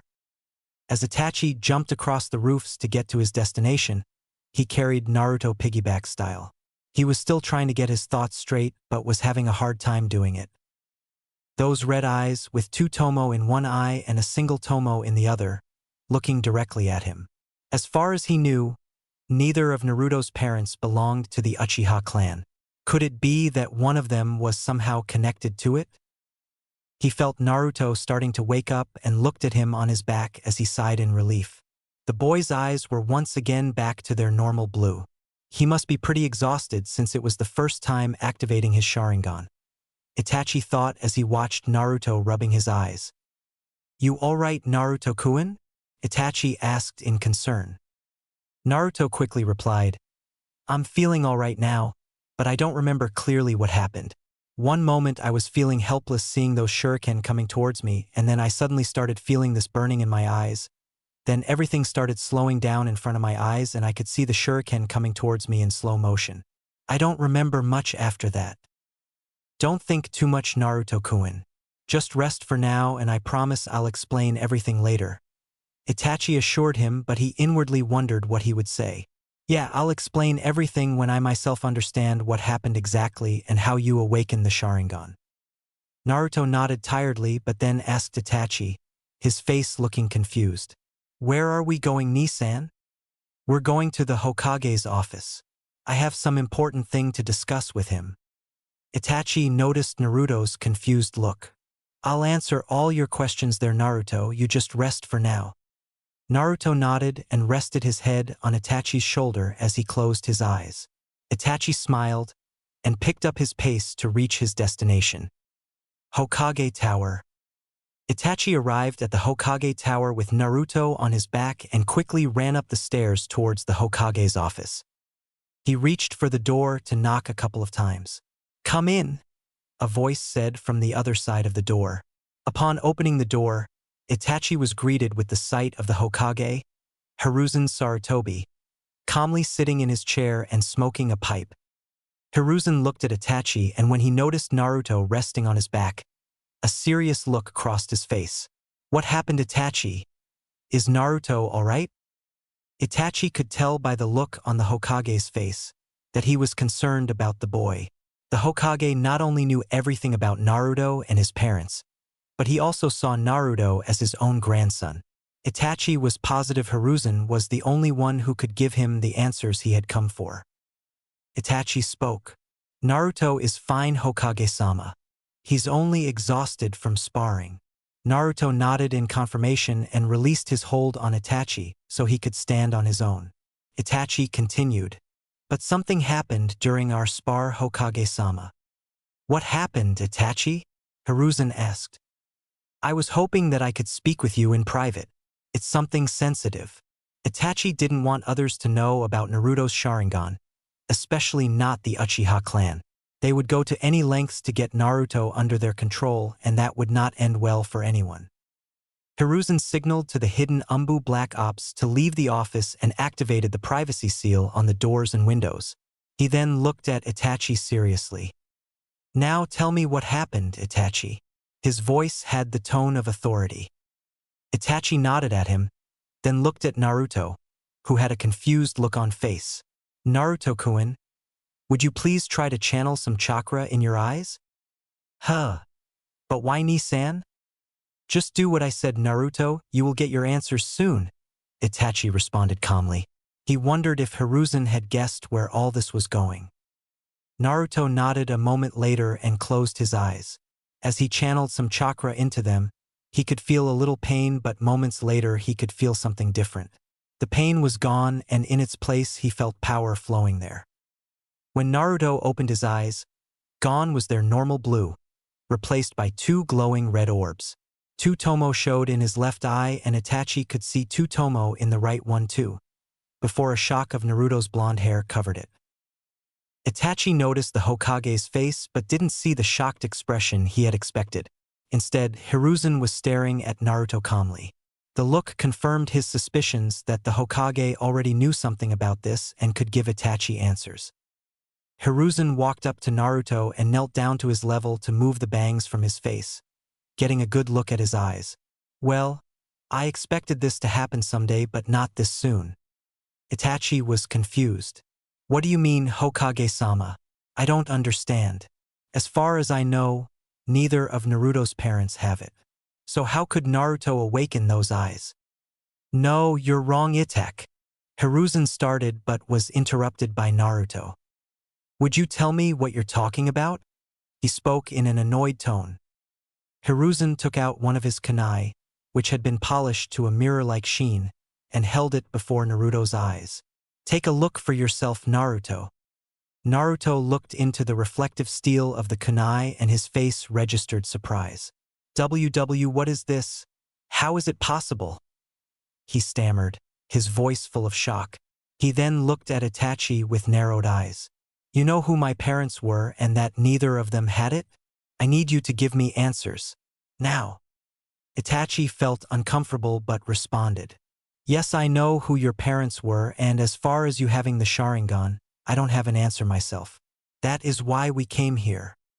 Itachi saw Naruto clench his jaw and tighten his fist and could hear the anger in his voice as he responded. You both knew from the start about my parents and never bothered to tell me about them. Why? Tears suddenly began to fall from his eyes. Hiruzen himself looked uncomfortable, and Itachi wondered how the Hokage would break the news to Naruto. If he told Naruto about his parents, then he would also have to tell him about the Kyuubi, and Itachi wondered whether Hiruzen believed Naruto was ready to know the truth or not. I am sorry, Naruto-kun. It's not Itachi's fault that he didn't tell you about your parents. It's because I ordered those who know their identity to keep it hidden from everyone and also from you. I'm really sorry, Naruto-kun. I am just trying to protect you and the village. Naruto glared at him furiously and stated, trying to protect me from what? I sometimes question myself who my parents were. If they loved me or just left me on my own in this village. You don't understand how it feels to walk the streets where people glare at you with nothing but hate in their eyes, and to be called names like demon or monster and kicked out of stores for just trying to buy something. Itachi tightened his fists and looked away in shame for not being there for Naruto. He didn't have the courage to face him. He could tell by Hiruzen's face that he too was cursing the villagers for disrespecting the fourth Hokage's wish for Naruto to be seen as a hero. The Hokage tried to calm Naruto down as he put a hand on his shoulder. I understand what you feel, Naruto-kun. But he was once again interrupted as Naruto swapped away his arm. Naruto's glare hardened on him and he continued. No, you don't understand anything. I always watched fathers picking up their kids from the park and how they walked with their kids holding hands, and I always wanted to experience that. I wanted to feel my father holding my hand like that, and when I walked the streets with you that first time you held my hand while walking, and I felt happy that time because that time I realized what it felt like. You're the closest person I have who's close to a father or grandfather. And now I realize you've been lying to me my whole life. He finished as tears continued flowing from his eyes. Hiruzen did nothing other than look down in shame. He realized how much he had failed Naruto by breaking his trust in him. He was scared now, wondering what Naruto would do when he learned the whole truth about his parents and about being the Kyuubi container. Would Naruto hate him? More importantly, would Naruto hate his own parents for what they did that night by sealing the beast in their own child? But he didn't have any other choice but to tell him the truth, and he would try to explain as best he could. He was glad at least Itachi was here to help him out. I'm sorry, Naruto-kun. I really am. Hiruzen stated with guilt in his eyes. Why don't you settle down comfortably? I promise you, I will tell you everything. Naruto composed himself a little and spoke. All right, tell me everything and don't leave anything out. I promise, but please don't interrupt me. I will answer all your questions at the end. All right?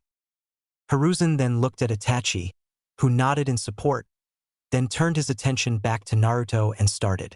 As you know, Naruto, on the day of your birth, the Leaf Village was attacked by the Kyuubi no Kitsune and no one was able to stop the beast. Many shinobi and civilians lost their lives that day. Until, as you know, the fourth Hokage stopped the Bijou by sacrificing his life. I arrived with a couple of shinobi on the battlefield where the fourth teleported the Kyuubi with him.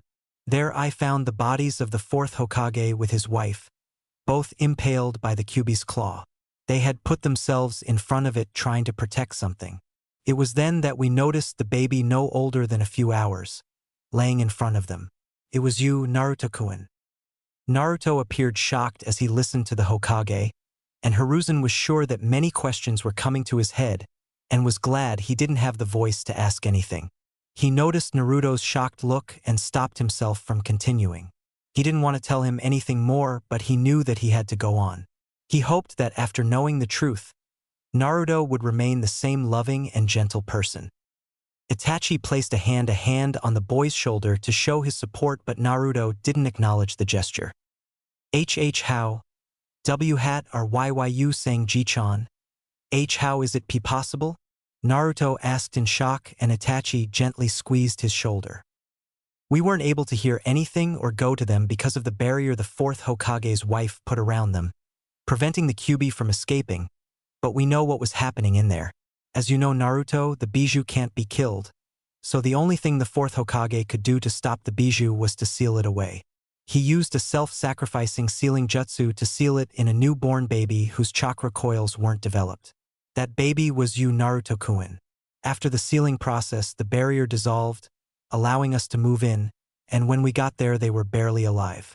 The fourth Hokage's last wish was for you to be seen as a hero for protecting the village. His wife spoke your name on her dying breath.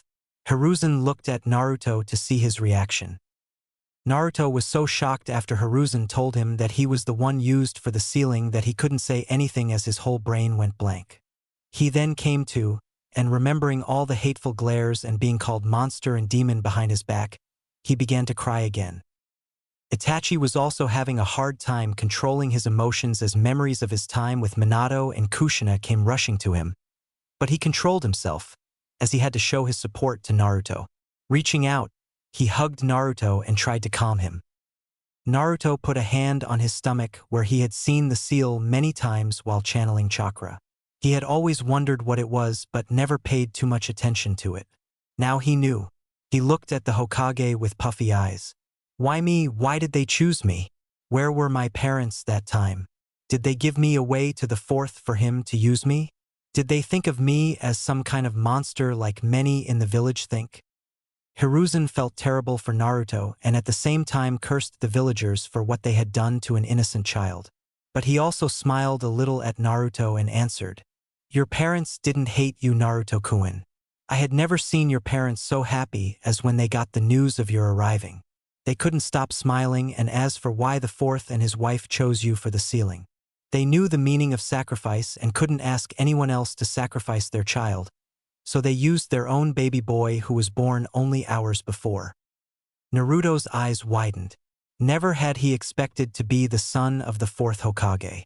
The fourth was his own ideal, the one he wanted to surpass in order to become the strongest Hokage. He smiled a very small smile as he thought of his parents and realized he had been wanted and loved by his mother and father. Itachi and Hiruzen both felt a little relaxed seeing him smile and were thankful that Naruto was taking the news calmly. He didn't seem to show any kind of dislike or hate towards his father and mother, but for confirmation, Hiruzen asked, "You don't hate them, Naruto, for what they did by sealing the Kyuubi in you, do you?" Naruto shook his head. "How can I hate them? I am sure they didn't have any other solution.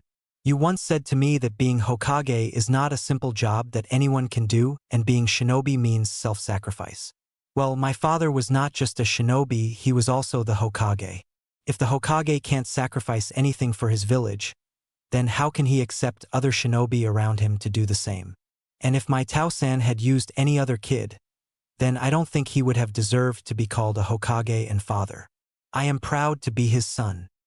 Itachi and Hiruzen both were shocked at the level of maturity Naruto showed. Hiruzen was certain that many of the Jounin-level shinobi didn't have this type of thinking, and here was a 7-year-old who was in the second year of his academy showing the mindset of a true shinobi. They smiled at Naruto with pride in their expressions. I can't describe in words how proud I am of you, Naruto-kun. I am certain if your parents were here with us, they would also feel proud. Just remember that they gave their lives so you could live on. Don't waste it. Make them proud. Hiruzen ruffled Naruto's hair with a proud smile on his face. Ji-chan, you didn't tell me Ka-chan's name, spoke Naruto, rubbing the back of his neck, realizing he didn't know his mother's name. Hiruzen blinked a couple of times, then laughed a little as he remembered Kushina. Ah, yes, your mother. Her name was Kushina Uzumaki, and she was the granddaughter of the first Hokage. She was a very kind woman, always smiling and joking, but when she got angry she used to scare the shit out of people, especially your father. Because she had long red hair, people started calling her Red Hot Habanera. He and Itachi both shivered a little at the image of Kushina with fire in her eyes and her red hair waving like the Kyuubi's tails. Naruto laughed a little, imagining his father the strongest shinobi who ever lived with a scared face because of his mother. But he was also shocked about knowing that he was also the great-grandson of the first Hokage. Hiruzen's heart melted a little seeing Naruto laugh, thinking how much happiness suited his face. He couldn't help but see both Minato and Kushina in him. Hiruzen went over to his desk, opened a drawer, and took out a photo frame from inside. He then walked back to Naruto and showed him the photo. This is the only photo I have of them in the office right now. Naruto took the frame in his hand and looked at it. It was a picture of Kushina pregnant and smiling with Minato standing behind her with his hand on her stomach and a big grin on his face. Naruto couldn't stop a single tear from falling from his eyes as he looked for the first time at his parents. How beautiful his mother looked and how happy they both looked together in the photo. They looked so happy and perfect, he said quietly. Hiruzen and Itachi both smiled at him. Then Naruto looked at Hiruzen and asked a question which had been troubling him for some time. Ji-chan, if my father sealed the Kyuubi in me, then why are the instructors in the academy saying that the fourth killed the Kyuubi? Hiruzen sighed and spoke. Because I forbade anyone from ever mentioning the fact that the Kyuubi is sealed in you. I wanted to prevent the younger generation from knowing. Naruto spoke in confusion. But why would you do something like that? Hiruzen looked at Naruto a little longer and then responded. After the attack, the village was in state of panic. After having so many lives lost in the attack and the death of Minato, there was total unrest in the village, and when the emergency meeting was held where I told the council about the Kyuubi sealing, some of the council members demanded your death. I ordered the council not to mention anything about you to the general public, but someone in the council leaked the information about you, and within the next day, half of the village was demanding your death. Seeing all this, I passed the law stating that whoever spoke of the Kyuubi being sealed in you would be sentenced to death without any trial. He sighed and spoke again. I only wanted you to live a normal life and make friends among your age. Naruto looked down after hearing this, feeling bad about how some of villagers treated him. Why didn't they understand that he was just a small child, not a monster or demon? It wasn't his fault that the Kyuubi attacked their village. Hiruzen put a hand on his head to show his support. Don't think about it too much, Naruto-kun. Humans always fear what they don't understand. Naruto smiled a little, thankful for his support, and was glad that he had people like Hiruzen, Itachi, Irika, and Shursui who cared about him so much. Just you wait, Gigi, he said with determination. A day will come when everyone in the village will respect me and acknowledge me as someone important. This is the village my parents sacrificed everything for and died protecting. I will do the same. I will protect the village till my last breath. Hiruzen smiled at him with pride and said, I don't doubt that. Itachi was relieved that Naruto had taken the news so well and now decided it was time to get them on the topic that he had come here for. He wanted answers. Hokage-sama, all this doesn't explain how Naruto awakened the Sharingan. As you know, neither Kushina Obasan or Minato-sama belong to the Uchiha clan. How is it possible? Obasan? Naruto wondered, but decided to ask him later. He wanted Hiruzen's answer as much as Itachi did. You're wrong on that, Itachi. Minato had very strong ties to the Uchiha clan. Hiruzen responded calmly. Itachi was shocked. What do you mean, Hokage-sama? How is it possible? And if he did, why keep it a secret? Only a few people know about Minato's family lineage and his full history before he came to village. People only know him as a war-orphaned kid, but in reality, he was the grandson of the village's greatest traitor, Madara Uchiha. Itachi was shocked to the core and his eyes widened. Madara was the former head of the Uchiha clan and the co-founder of the village Konoha. The strongest Uchiha to ever live and second strongest shinobi of his time after Hashirama Senju. Who would have thought the village's most beloved Hokage, Minato Namikaze, could be the grandson of the most hated shinobi to come out of Konoha? But before Itachi could ask any questions, Naruto spoke. Naruto was also shocked. Madara Uchiha? But how? Why didn't anybody know about it? Naruto's shock made his questions come rapidly. Not many people know today, but when Madara left the village, he also had a 5-year-old son and wife who he had left behind. Hiruzen began. Because of his actions, there were many attempts on their lives from within the clan and from the village. Seeing all this, Hashirama faked their deaths with the help of his brother Tobirama to give them a normal life outside the village. Hiruzen paused, but both Itachi and Naruto were stunned into silence, and Hiruzen continued. They lived outside the village in a nearby town with their fake identities, and both the first and second Hokages kept in contact with them. As the child grew, his hate for the Uchiha clan and especially for his father also grew with him.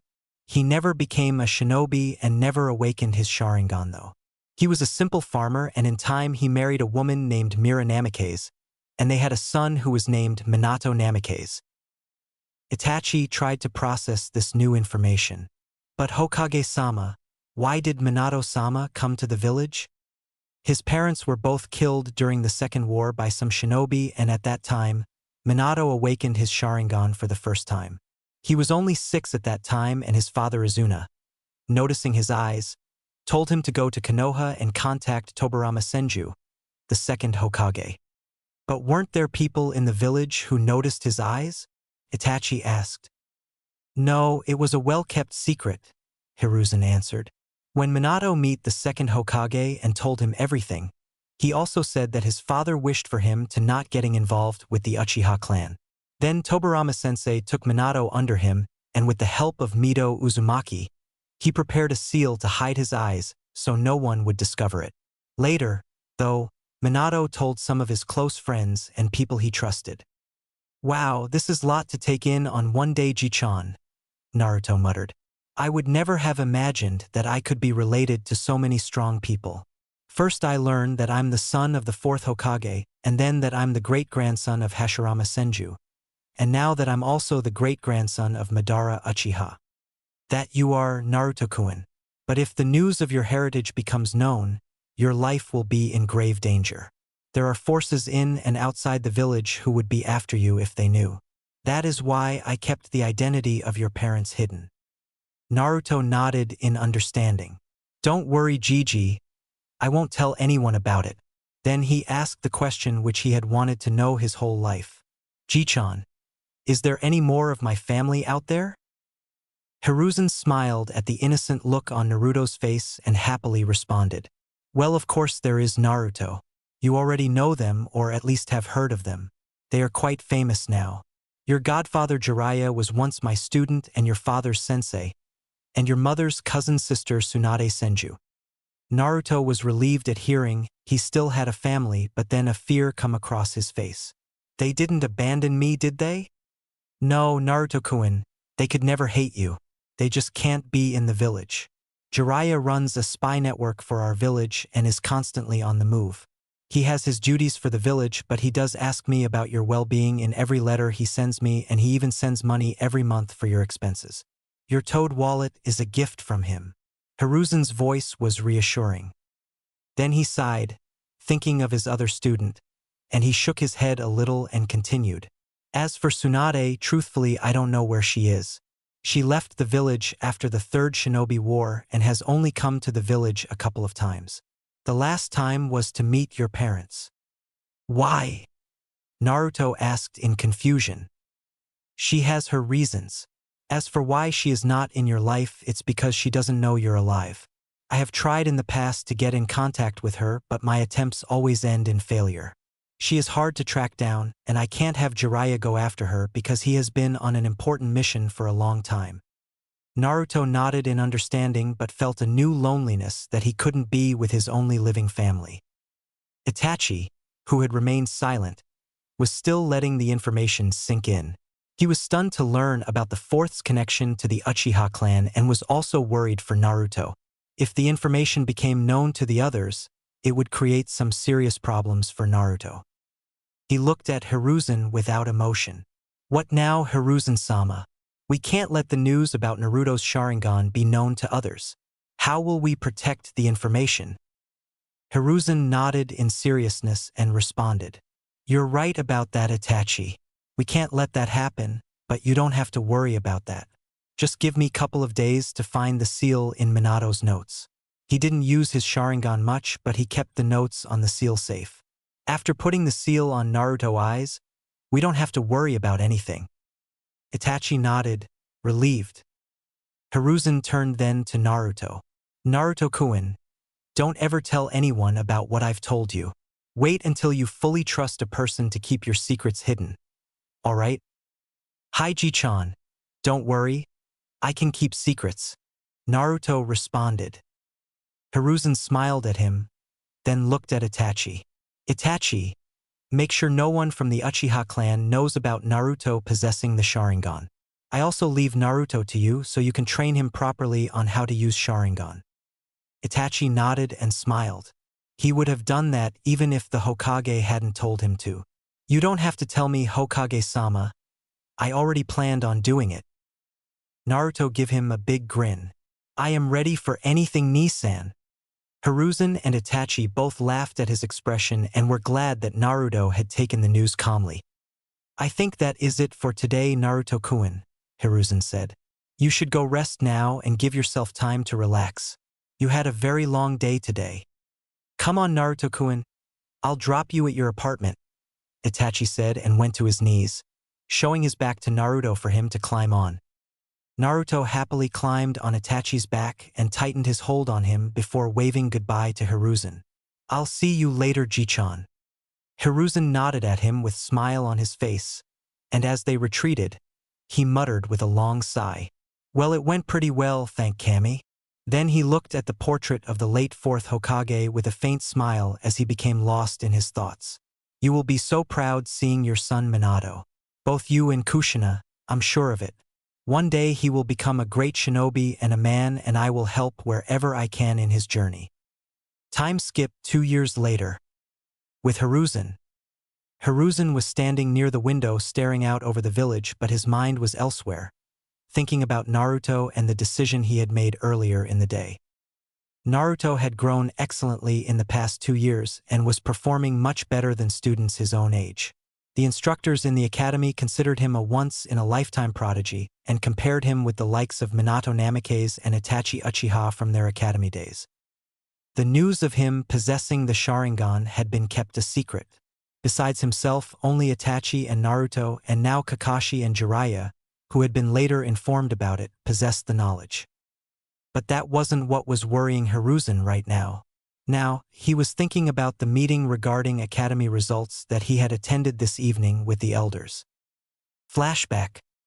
Hiruzen was sitting with his old teammates and some of the instructors of the academy looking over the recent performance of the students. He was satisfied with the results of the students so far, and he looked at Danzo.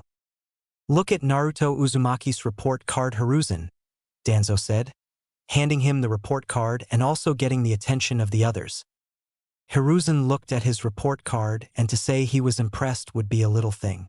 Compared with Naruto's results, the other students didn't even stand in the same league. His teammate Koharu asked in confusion, "What's wrong, Hiruzen?" Danzo was the one who answered her. Naruto Uzumaki is again ranking at the top of his class this year, top in every subject, performing well above his age and known to use the Jounin level Shadow Clone Jutsu. He beat a senior class student who tried to bully him and his classmates, and he's also known as the once-in-a-lifetime prodigy with the likes of Minato Namikaze and Itachi Uchiha. Hamura spoke. Shadow Clone Jutsu is a very high-level jutsu, and for him to know such a technique is pretty impressive. Yes, he is very talented Hokage-sama, but also very kind and respectful with others and his fellow classmates. I have seen him many times helping others in class, and he never showed any arrogance in his abilities.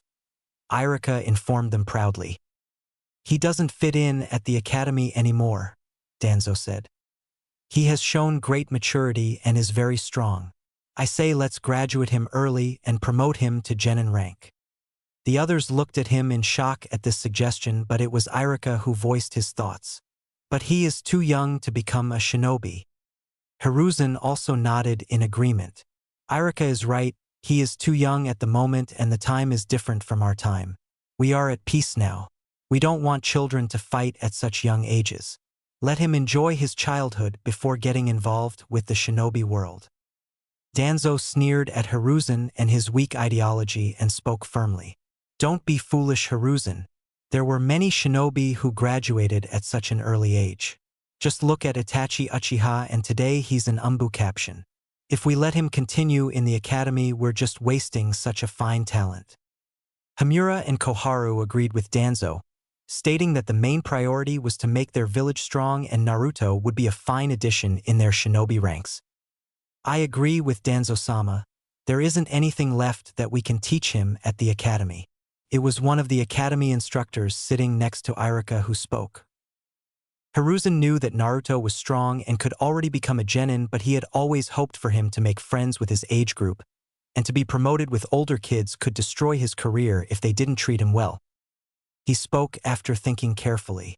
I agree with you, but as you also know, Naruto is a special case. If we suddenly promote him with kids, he doesn't even know that could destroy his shinobi career, and we can't have that. I have decided that instead of graduating him early, I will advance him to the final year class. There he will graduate in 1 year, and during that time he can also get to know his fellow classmates better and form bonds with them, so he can put trust in his teammates. Danzo and the other thought for a moment, and finding this to be a good option, showed their agreement with his decision. That will be a good option, Danzo said. Irika spoke in concern. Are you sure, Hokage-sama? Is it wise to let him graduate at such an early age? I understand your concerns, Irika, but I also can't ignore his performance. He doesn't fit in the academy anymore. Flashback end. Hiruzen sighed and brought himself back to the present. Only time will tell if I've made the right decision, Hiruzen thought as he looked at the fourth Hokage's face on mountain above the village. Chapter 5. With Naruto. Naruto walked down the street, hands in his pockets. It was a cool morning and he wore a long-sleeved, high-collared black t-shirt with the Uzumaki crest emblazoned on its back. His gray pants were wrapped with bandages around the ankles, and he wore his standard-issue blue shinobi sandals. Over the past 2 years he had changed a lot training under Itachi. But he showed less emotion around people, and the opinions of the villagers who hated him because of the Kyuubi hadn't changed much. They still glared and muttered names behind his back. But at least he now knew the reason for their behavior. He didn't pay them much attention to them, only hoping they would change their attitude towards him one day. He had also improved in skills. Itachi had taught him the Uchiha clan taijutsu style, the interceptor fist, that capitalized on the Sharingan's ability to predict an opponent's movements, which he later combined with his hummingbird style, creating his own personal taijutsu style unrecognizable from the other two. In recent times, though, he had begun to notice little change in Itachi and Shursue's natures. They both seemed restless and were always in some kind of tension. Itachi had told him that some kind of tension had been building up between the Uchiha clan and the village higher-ups, though he didn't know the reason for that but hoped that everything would settle down soon. Today he was starting his new year in the Ninja Academy and was happy and a little nervous going there. Happy because the academy instructor had seen his progress and advanced him to the final year so that he could graduate and become a genin at the end of the year. Nervous because he didn't know how his new classmates would react towards him. The senior class students had always tried to bully him, and it had always ended with him getting in trouble with the Hokage. Realizing he was getting late for class, he picked up his pace and started hopping through roofs to get there.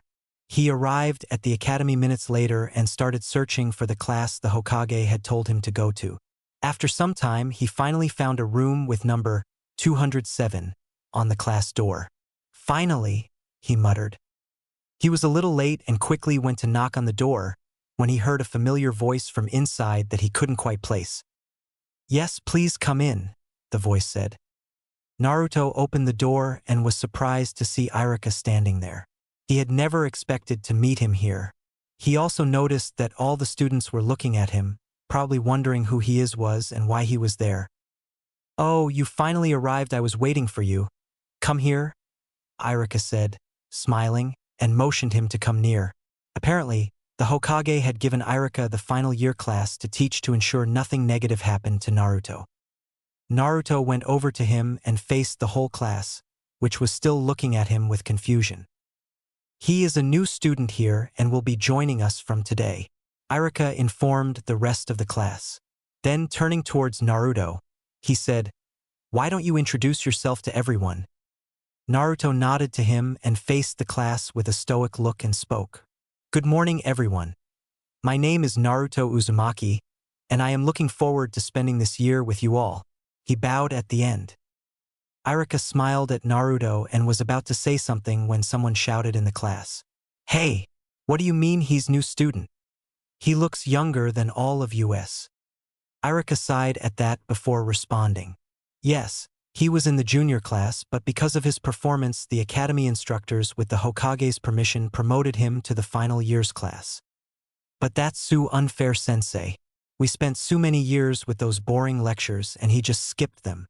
A brown-haired girl with red markings on her face whined from her seat. Iruka finally had enough of it and said frustratingly, "That's enough. He is here because Hokage-sama allowed him to be, so you don't have any say in. Settle down." He then looked at Naruto and spoke. "You can go and sit, Naruto." Naruto nodded and went to sit in an empty chair at the back. As he was going there, he noticed some of the students were glaring at him and some were looking at him curiously. He didn't say anything and just went to sit quietly, waiting for Iruka-sensei to start the lecture. "Okay, so before we start, I want to inform you all that as this is your last year in the academy, you will be learning some basic academy ninjutsu," Iruka informed them. When Iruka started his lecture, Naruto noticed that a couple of students were still glaring at him, and he remembered that they were the ones who had tried to bully him in the past. He paid them no mind and looked at his right, noticing a boy sitting there. The boy wore a bandana which covered his head and had a bang hanging in the middle between his eyes. He realized he didn't know anyone in the class and then noticed that some of the students had clan symbols on their clothes. At lunchtime, Naruto sat on the school terrace looking at everyone from above. He already met his former classmates who had come to congratulate him for advancing in the academy, and now he was here alone. When he noticed some students coming over to him, he came out of his thoughts. "Hey you! What are you doing up here alone by yourself?" It was the girl from the group with brown hair and red marking on both her cheeks. Naruto looked at them and he remembered them from his class earlier. "I was sitting here," he responded. "We're with you in the same class. Your name is Naruto Uzumaki, right?" It was the same girl who spoke. "Hi," Naruto nodded. They all smiled at him. "Well, my name is Hana Inuzuka of the Inuzuka clan," she said. "My name is Hayate Gecko," said a boy who wore a simple outfit with a long-sleeved, red-colored haori, pants with bangles around his wrist and legs, and a bandana over his head. Naruto nodded and looked at the final member of the group. "My name is Yugao Yuzuki." She had straight, purple hair going down her shoulders, and wore a white-colored shirt with brown pants. Naruto looked at her a little longer. He had never seen anyone with that hair color, and she was really pretty. Yugao narrowed her eyes a little, noticing him looking at her hair, and she growled at him. "What are you looking at?" Naruto looked away as he was caught staring at her, but noticing that she was getting angry with him, he quickly responded. "Nothing. It's just that your hair is really pretty. I've never seen anyone like that." As he said that, Yugao just looked at him, and then looked away to hide her blush. Right after that, though, she looked at him again and decided to tease him a little. She leaned forward a little, raised a single eyebrow, and asked with an innocent look, "Hey, are you trying to hit on me, huh?" What? Naruto spoke with wide eyes and a blush on his face. "But I think you're too young and you're even shorter than me," Yugao said as she measured her height with him and then patted his head. "And you even look a little girly to me." Hana and Hayate were barely holding back their laughter at Naruto's priceless expression. Yugao herself was also barely holding back her laugh. Naruto, on the other hand, had a small blush on his face and at the same time his eyes were also twitching listening to her comments. But he composed himself a moment later and swapped her hand from his head. "Why are you all here?" he asked, looking at her. "What?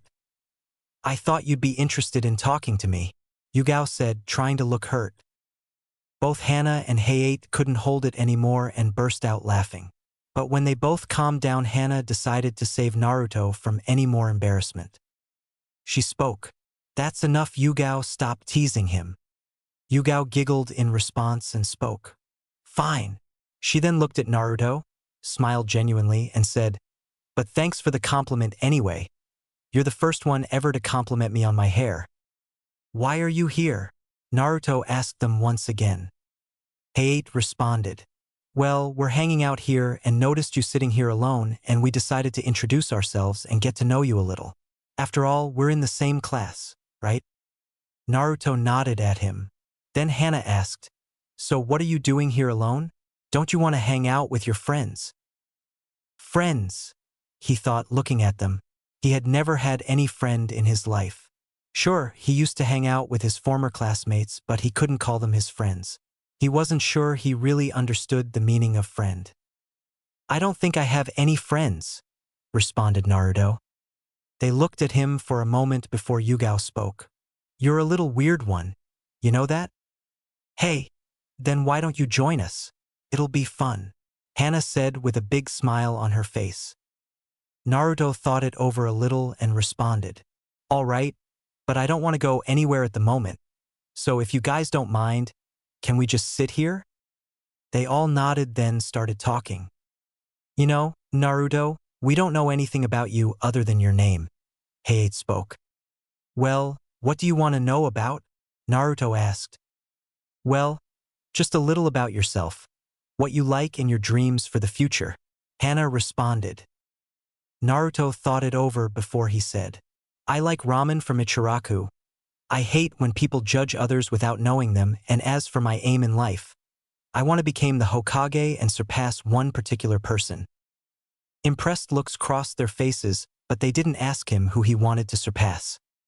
"Man, you really have big dreams in your life," Hayate said. "Dreams don't really come true. They're just wishful thinking, nothing more. But what I have is a goal which I will achieve one day," Naruto responded confidently. They smiled at him. "You must be strong, already in the final year this early. I bet your parents must be really proud of you," Yugao said. Suddenly a sad expression came on Naruto's face and he looked away, not wanting them to see. It was always a hard topic for him that he never had the chance to know his parents. How could he know if they would have been proud of him or not? "I don't know, I think," he muttered, still not looking at any of them. "Han, what do you mean?" Yugao asked in confusion. "I never got to know them.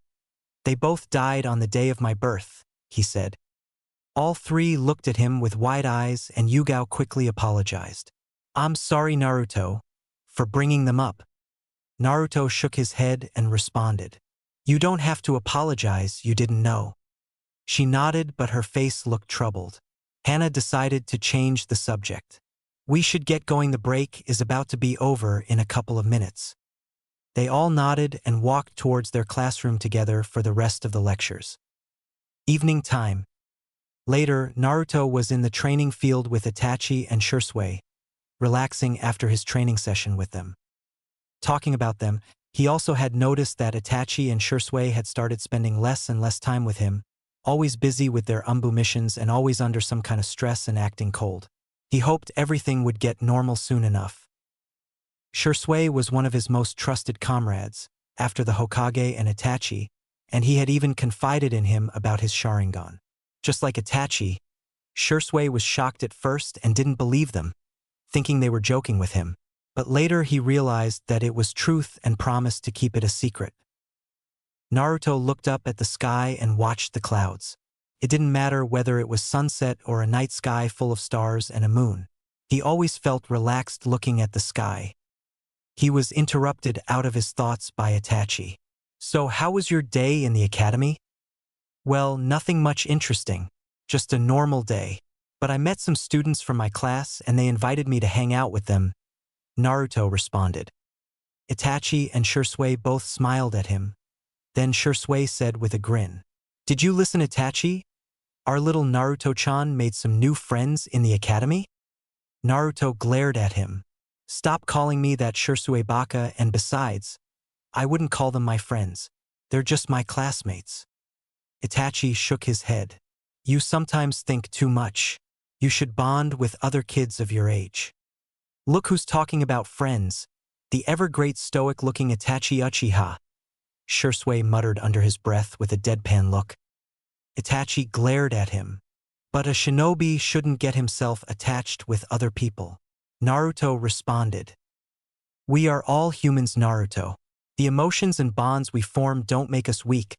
They make us strong," Shursui said. "You want to become Hokage so that you can protect the village and get people to acknowledge you, right?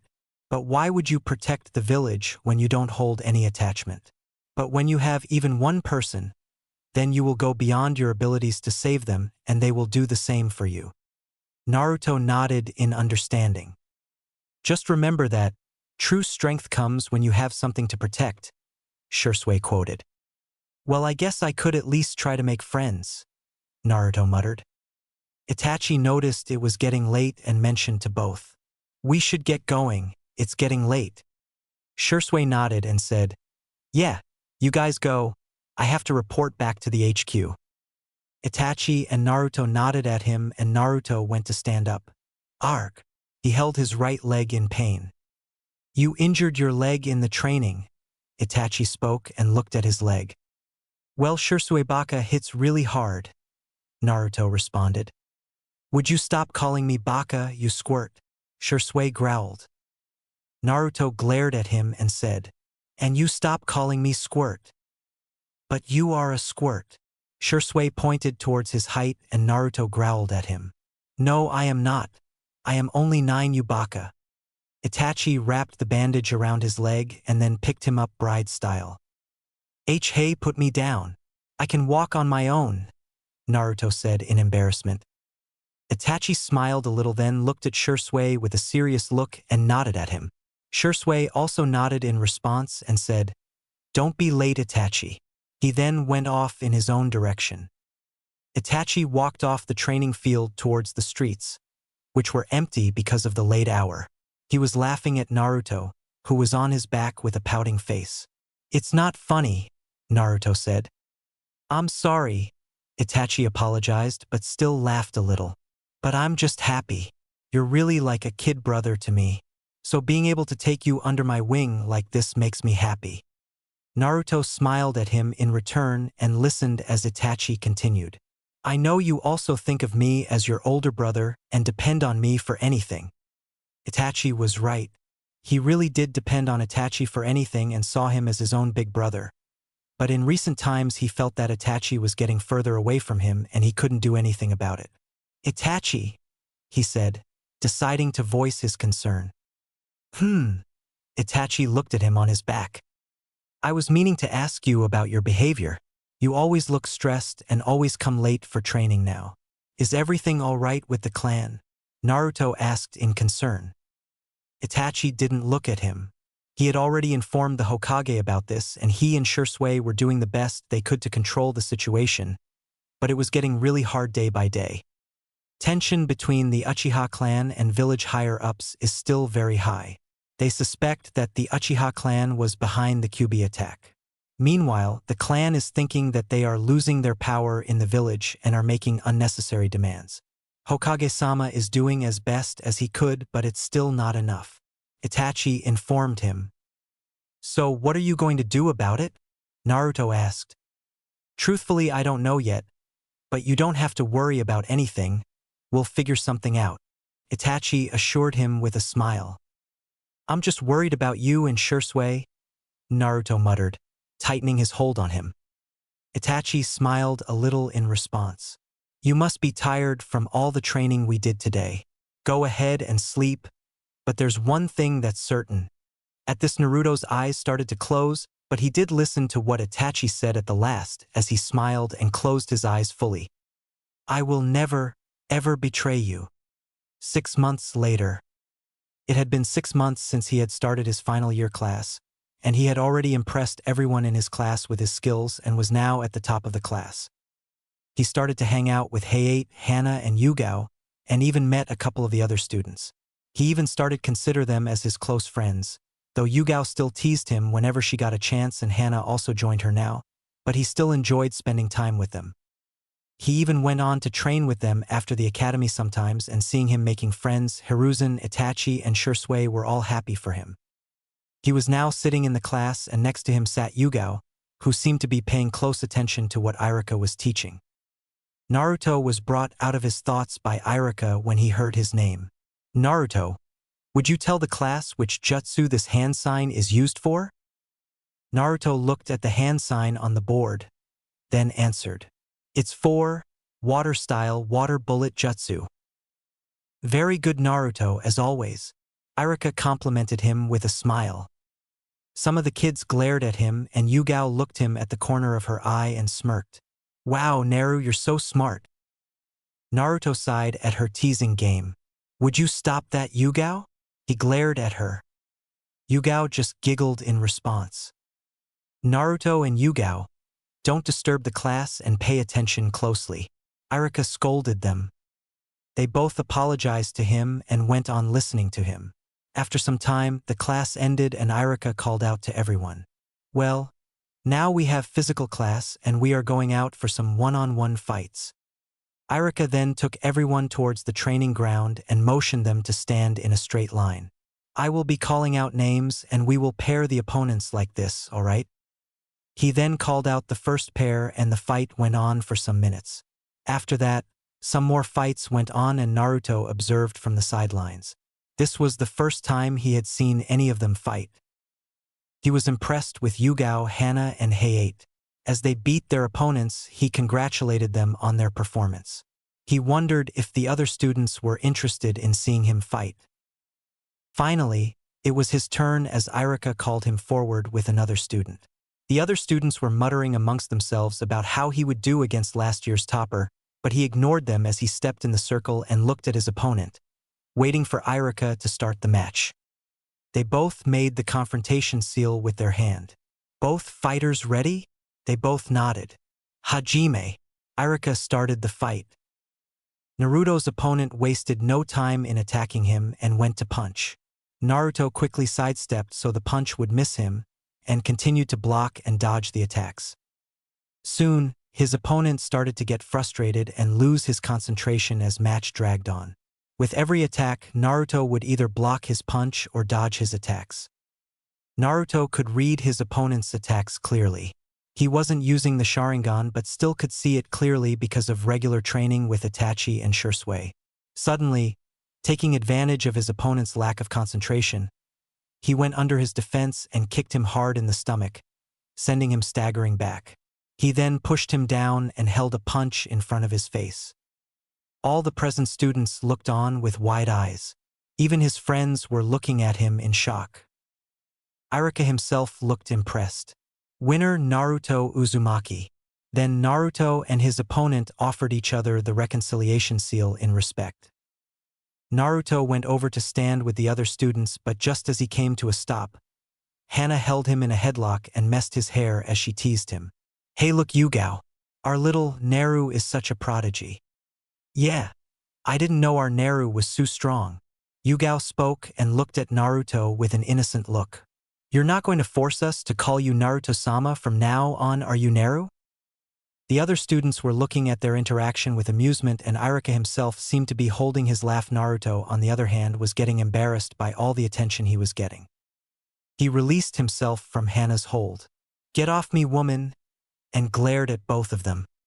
The others laughed at his embarrassment and he tried to hide his face from them. Finally, Irika decided to stop this. "All right, that enough, everyone." Unknown to Naruto, though, was that someone else was looking at him from the terrace and was smiling happily at his interaction with his fellow classmates. Itachi smiled sadly and gave him a last glance before disappearing in the wind. Naruto looked towards the terrace, suddenly feeling that someone was watching him from up there. But seeing nothing, he assumed it was only his imagination as he followed the others towards the classroom. That night, Naruto was in his apartment lying on the bed. He was thinking over his day, but he couldn't shake the feeling that something very bad was going to happen. Even Itachi and Shisui hadn't come to the training ground today.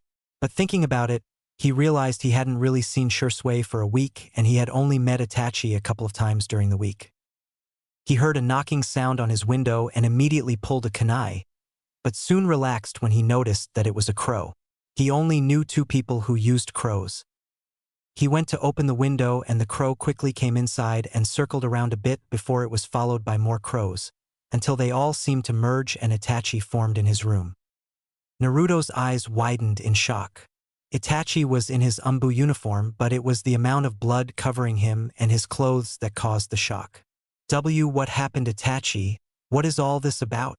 He then noticed the tears marking Itachi's cheeks.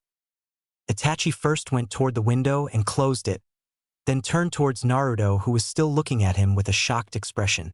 "Calm down, Naruto-kun. What's going on, Itachi? Why are you here like this? What happened?" Naruto asked hurriedly. Itachi smiled at him a little. "I come here to see you." Naruto noticed his smile and knew it was fake. "Why?" "I am leaving, Naruto-kun," Itachi responded. "Where are you going? And why is there so much blood on you?" Naruto asked, getting a bad feeling about all this. Itachi walked up to him and kneeled down to his level. "I am leaving the village. As for the blood..."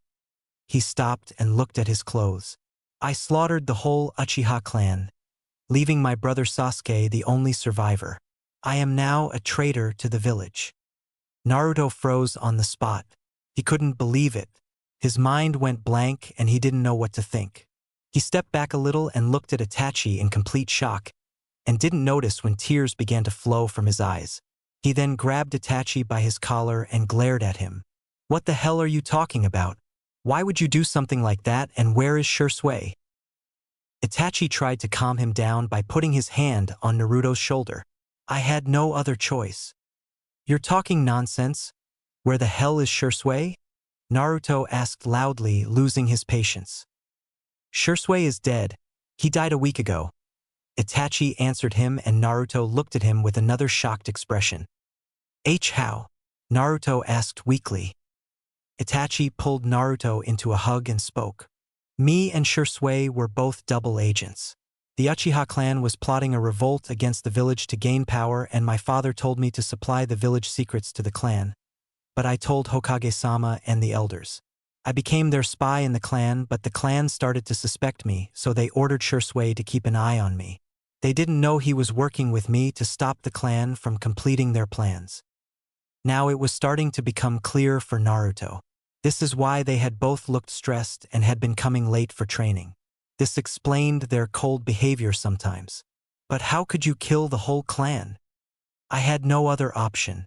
If I didn't, then the village would be caught up in a civil war, and other nations could try to take advantage of that. I needed to prevent another shinobi war," Itachi responded. "But that was your own clan," Naruto protested. "The clan is not more important than the whole village, Naruto. I am Itachi Uchiha of the Leaf first. The Uchiha clan comes second." "But you can't leave me. And what about your brother Sasuke?" Naruto tried to reason with him. "I'm sure Ji-chan can do something to help you out." "Don't worry, Naruto-kun.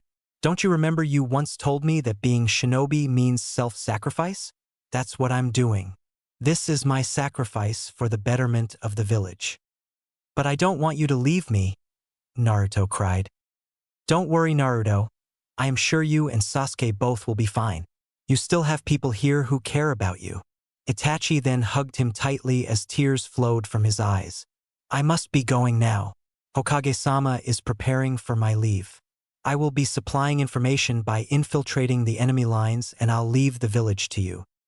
Wait. Please don't go, Inai-san. Naruto tried to stop him. You're just like me, Naruto.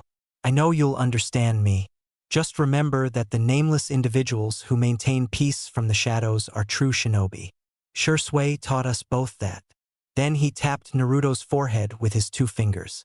And don't worry too much. We'll meet again one day. Then his body started dissolving into individual crows, and he gave one final smile to Naruto before fully dispersing. Naruto dropped to his knees and cried. He felt the seal around his eyes disappear, and his Sharingan activated as Tomo started to shift. That night, he gained a 3rd Tomo in both his eyes as they started spinning madly before stopping to show a fully mature Sharingan.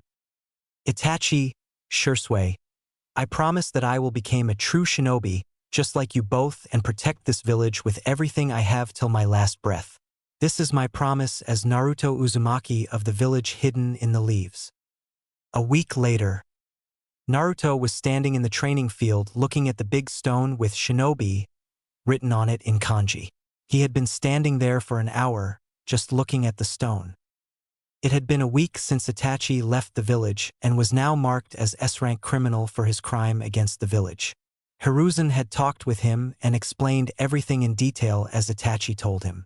He knew the truth, but Hiruzen had asked him to keep it secret. He didn't talk to anyone properly and became more quiet, even acting cold with his friends. The whole village was cursing Itachi for what he did, and he thought bitterly that the person the whole village is cursing for killing their precious Uchiha clan was actually the one who saved them and their families. Shinobi don't fight for personal glory. Nameless individuals who maintain peace from the shadows are the true shinobi. He thought, remembering what Itachi had told him that night. Hey, Naruto. He looked to his right and noticed Yugao running towards him and waving to get his attention. He just looked at her as she come to stop in front of him and catch her breath. I was looking for you. She waited for his response but got nothing in return, so she shook her head. Well, anyway, me and Hannah are going to the Dango shop to get something to eat. Do you want to join us? Naruto didn't respond to her and walked past her. I have to go for my Shurikenjutsu training. Yugao looked sad at his refusal. Well, all right then. So you want to hang out later? He just continued walking. Some other kids from their class were also watching this, but he didn't care. Hey, you think you're better than USH? One of them shouted. Naruto continued to walk, not paying them any attention. Answer, US, damn it. I hate your attitude. Always trying to show off. Another one shouted when he didn't respond. My mother told me that the QB attack was all you're doing. The same kid spoke. My father died in that attack, you monster. First, false charges, then a broad interpretation. It was precisely in these kinds of human feelings that the origin of war lay. A person wants to bury somehow the sense of loss after losing someone they love. This feeling, a feeling they don't know how to vent, snatches away their power of judgment and runs wild. And then they hurt someone. Each and every word out of the older boy's mouth made Naruto feel more and more weighed down, but still not stopping. You're not going to listen like this, huh? That's fine. We have other ways to get you talk. One said with smirk. Hey, leave him alone, Yugao demanded. They paid her no mind and threw a rock towards his head. Naruto dodged it without even looking. They started to throw more rocks at him and he continued to dodge. The thought of fighting them crossed his mind suddenly. It wouldn't take him even 3 minutes to beat down these fools. But if he decided to fight them now, then he wouldn't be able to stop himself from killing them. These students didn't understand that the institution of school was protecting them. Hey, what are you doing? Stop it now, Yugao demanded. Don't worry, we're just playing here and he's a tough guy. He can handle it. One of them responded calmly. Naruto suddenly turned around, jumped and caught the rock in his hand, then threw it back at them, deflecting all the rocks they had hurled mid-air and hitting the final rock from the hand of the kid in front. They all looked at him with shocked expressions and didn't say anything. Naruto then turned around and walked off the field. Please, talk to me, Naru, Yugao thought with a concerned look. Time skip graduation day. It was finally the day they were going to graduate the academy and became genin. They were all sitting in the class talking with each other to pass the time while waiting as Irika began calling students one by one for the ninjutsu exam. They had already finished with the written test and shuriken and kunai throwing, and now it was time for the ninjutsu part. Naruto was sitting alone at the corner bench next to the window waiting for his chance. He was looking out of the window and not paying attention and showing not the least bit of worry about the exams. He was fully confident with himself to pass the exam without much effort. His friends were talking among themselves and looking at Naruto from the corners of their eyes time to time. His behavior hadn't changed much and his friends still didn't know the reason, as Naruto kept his personal life to himself and hadn't shared with anyone. He didn't even talk to them much anymore and had started spending less and less time with them by training alone. Hey Broody-kun, are you ready for the ninjutsu portion of the exam? Hana asked Naruto playfully. Naruto looked at her, not liking being called Broody, and responded, Hana, would you please stop calling me that? Yugao and Hana both giggled at his response as they still teased him whenever they got a chance. I would if you would at least try to be more open and talk with us. We're your friends, after all, Hana stated to him with a smile. I am talking to you guys, Naruto responded. Really? Yugao asked with a deadpan expression on her face. She then shook her head and asked, Anyway, are you ready for the ninjutsu part? Naruto nodded. I am ready. I'm not going to fail, that's for sure. I think you shouldn't be talking about failing the exam, Naruto. As far the results show, you were top in everything, Hayate pointed out. Yugao put her head on the desk in depression. Who would have thought that a kid younger than us would show up out of nowhere and outrank us all? I hate you so much, Naru, she muttered. Naruto responded calmly. Instead of showing your hate towards me, you should have spent more time in your training. Yugao glared at him for his response and muttered, Smartass. Naruto just shook his head at her. He looked at the door as it opened and in walked one of the student with leaf headband in his hand, showing that he had passed the exam. He looked at Naruto and said, It's your turn, Naruto. Naruto just nodded at him and stood up to go, but before he could walk, a hand grabbed his wrist to stop him. He looked at Yugao, who held his wrist. She smiled at him and said, All the best, Naruto. Both Hana and Hayate also nodded at him with smiles. He freed his hand from Yugao's hold and muttered thanks, and walked off. He arrived in the class where Irika sat with a couple more instructors. He came and stood in front of them. Good you're here, Naruto. Irika greeted him with a smile before continuing. Now for the final part, you need to perform 3 techniques. First, let's start with substitution jutsu. Naruto nodded before channeling chakra to perform the jutsu. He substituted himself with a nearby chair, then subsided back again to his standing place. The instructors nodded with satisfaction and Irika said, Good. Now, transformation jutsu. Naruto made the hand seal and muttered, Transform.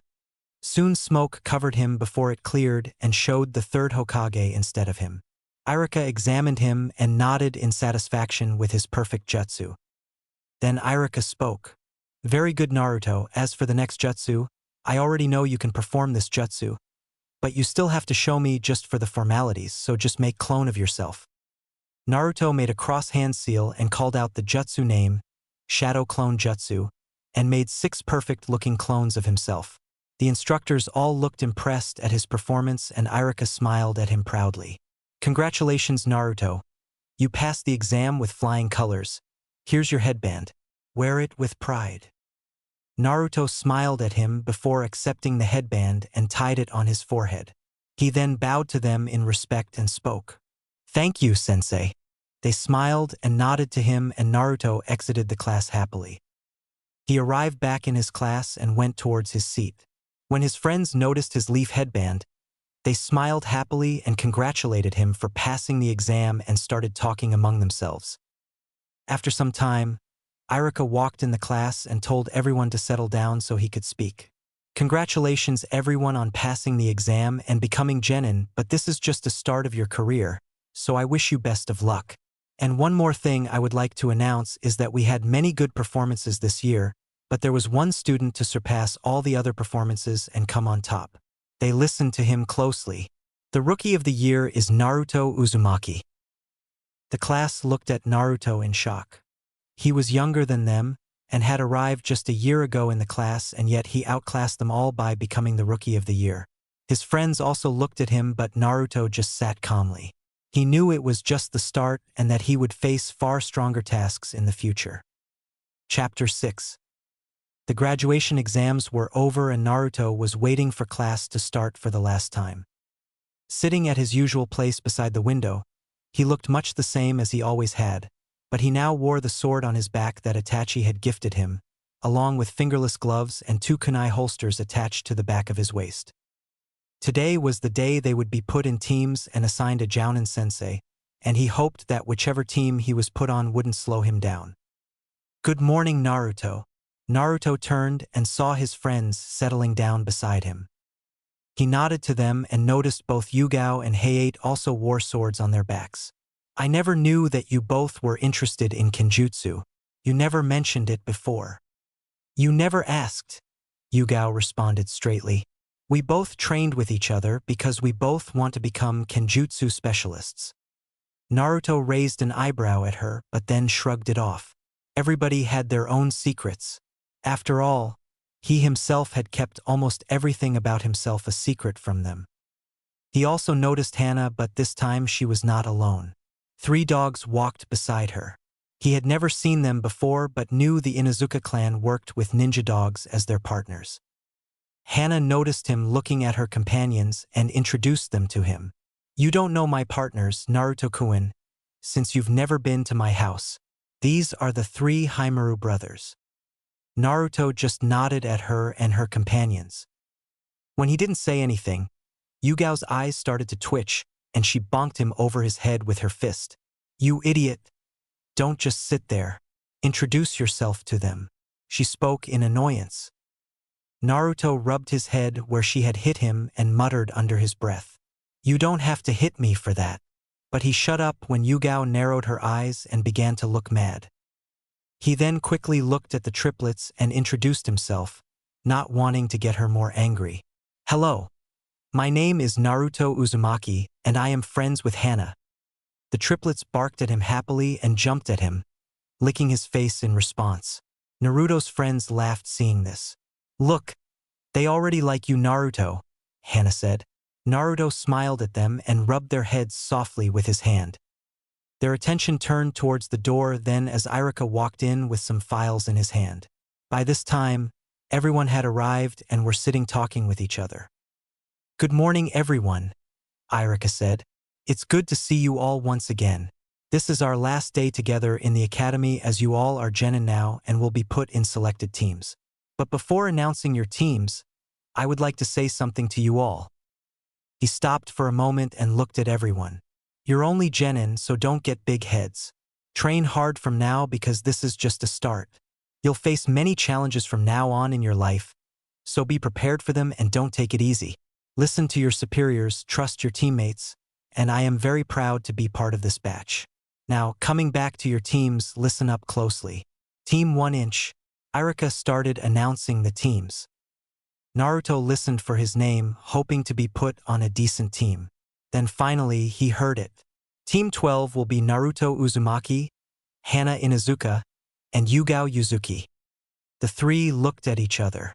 Naruto smiled, very much satisfied with his team. He knew both Hana and Yugao were strong and he could trust them and could work with them without any problems. Now he just hoped they could get a good sensei. Suddenly, a hand came around his neck. He looked at his right and noticed Yugao with that look on her face which he had gotten so used to. She moved closer to him and spoke with a big smile. "See, Naru, even destiny couldn't keep us apart." Naruto blushed at this and muttered under his breath, "Why me?" Apparently, he was still going to be tortured by both Yugao and Hana. They still didn't know when to stop. Now you all have to wait here until your assigned squad leaders come to pick you up, Irika said when he had finished announcing the teams.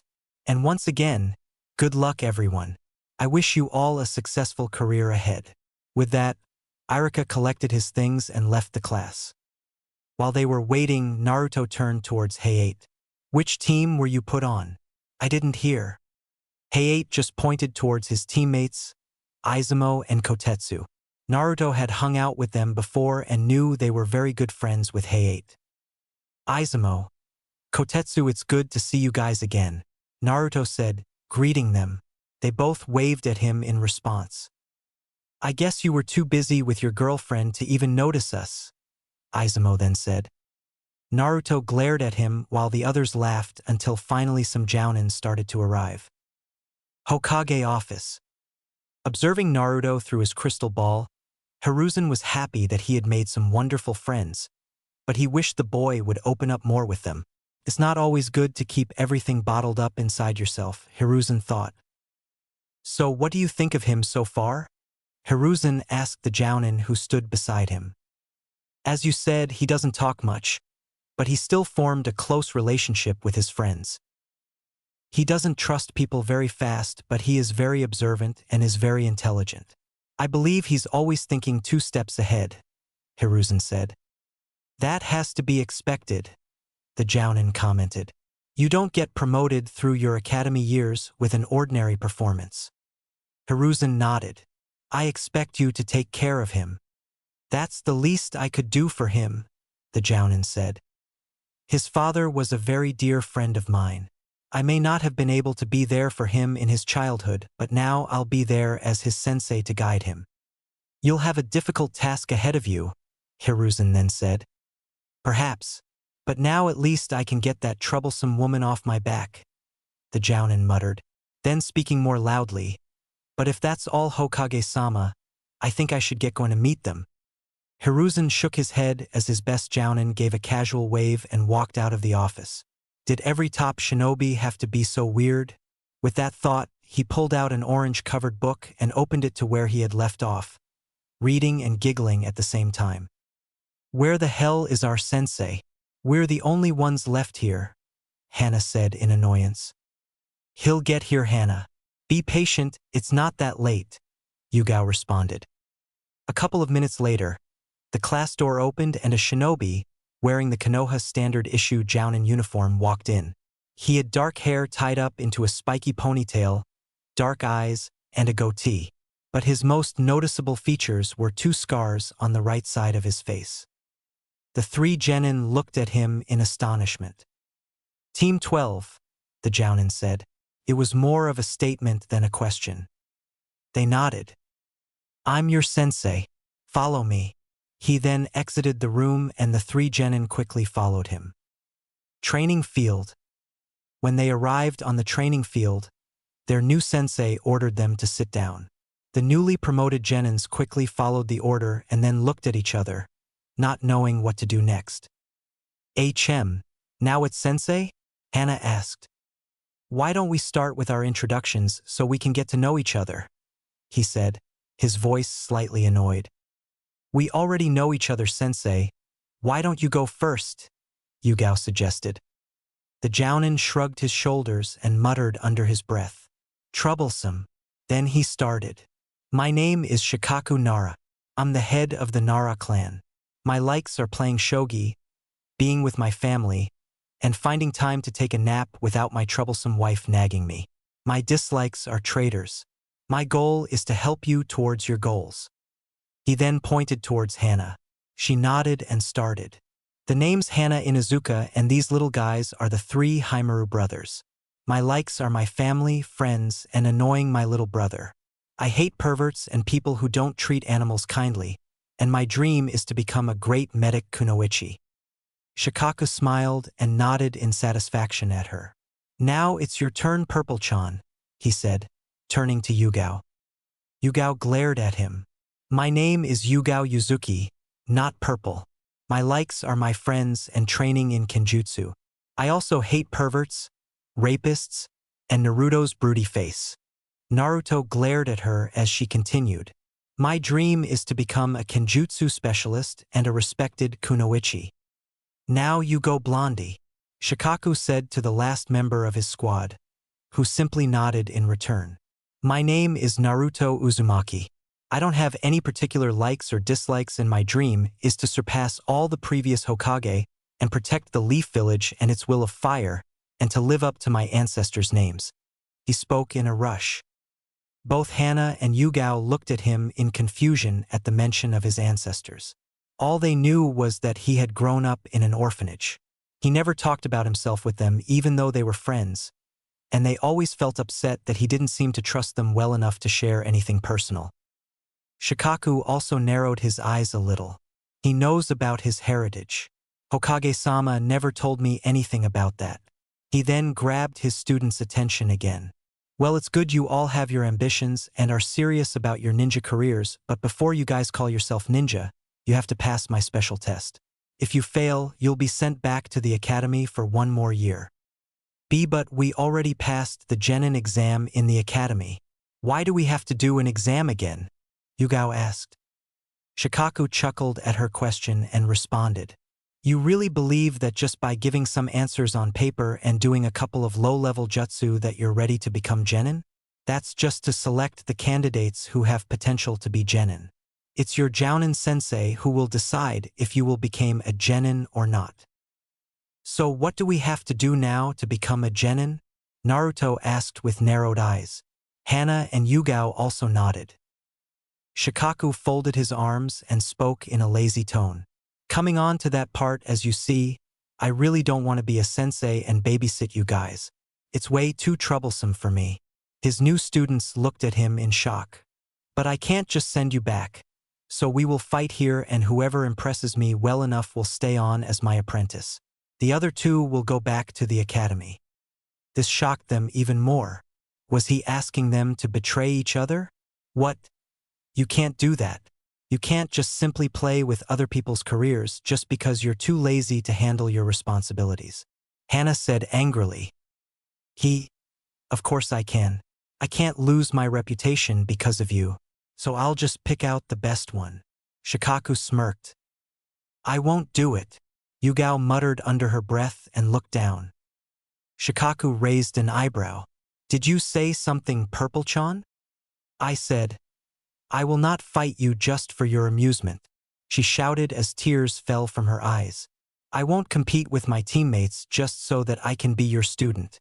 I will gladly go back to the academy for one more year rather than have you as my sensei. Both Hana and Naruto looked at her in surprise. Naruto had never seen her cry before. Shikaku responded with a shrug of his shoulders. Well, that means less work for me. Now I only have two to select from. Go to hell, Hana shouted this time with a glare. I also don't want to be on your team. Then it's decided. Naruto, you'll be my apprentice and will be a two-man team from now on. Shikaku pointed towards both the girls. You two will be going back to the academy. Thanks for making it easier for me. They both glared at him with hate and then looked at Naruto. He was just sitting with his eyes closed, not paying them any attention. With expressions of disappointment, they gave one final glance towards Naruto before standing up to leave. I am sorry, Naruto said finally. They both stopped and looked at him. His eyes were closed and it appeared that he was talking to them. They both smiled a little sadly, but before they could say anything, Naruto opened his eyes. I'm sorry, sensei, but I can't leave them like this, he said. I never knew my family and never had any friends before I joined the academy. I was always alone, but when I joined the academy and met them, I slowly started to consider them as my friends. I don't have anything other than them in my life, and for me, they're my family. From the shocked expressions on the girls' faces, they probably never expected him to say something like that. Smiles slowly appeared on their faces. One thing I learned in my life is to always cherish my friends, and what you're asking me is to just leave them behind for my own benefits. I can't do that. I'm sorry, sensei, but that is against my morals. I will go back to the academy with them. He bowed at the end and turned to leave. Shikaku, who had appeared shocked, now tried to mask his happy expression behind his lazy attitude and muttered, "What a drag this is turning out to be." He shook his head. "So if this is your final decision, I will give you one more chance to think it over again." "I don't have to think more about it, my decision is final," Naruto said, and the three friends turned to leave. All right, come back you three. You all pass even though it is troublesome," Shikaku spoke with smile. The three genin turned around and looked at him in confusion but not without a little hope in their eyes. "What do you mean, sensei?" Yugao asked. "Why do I have to repeat myself again?" he muttered quietly before answering.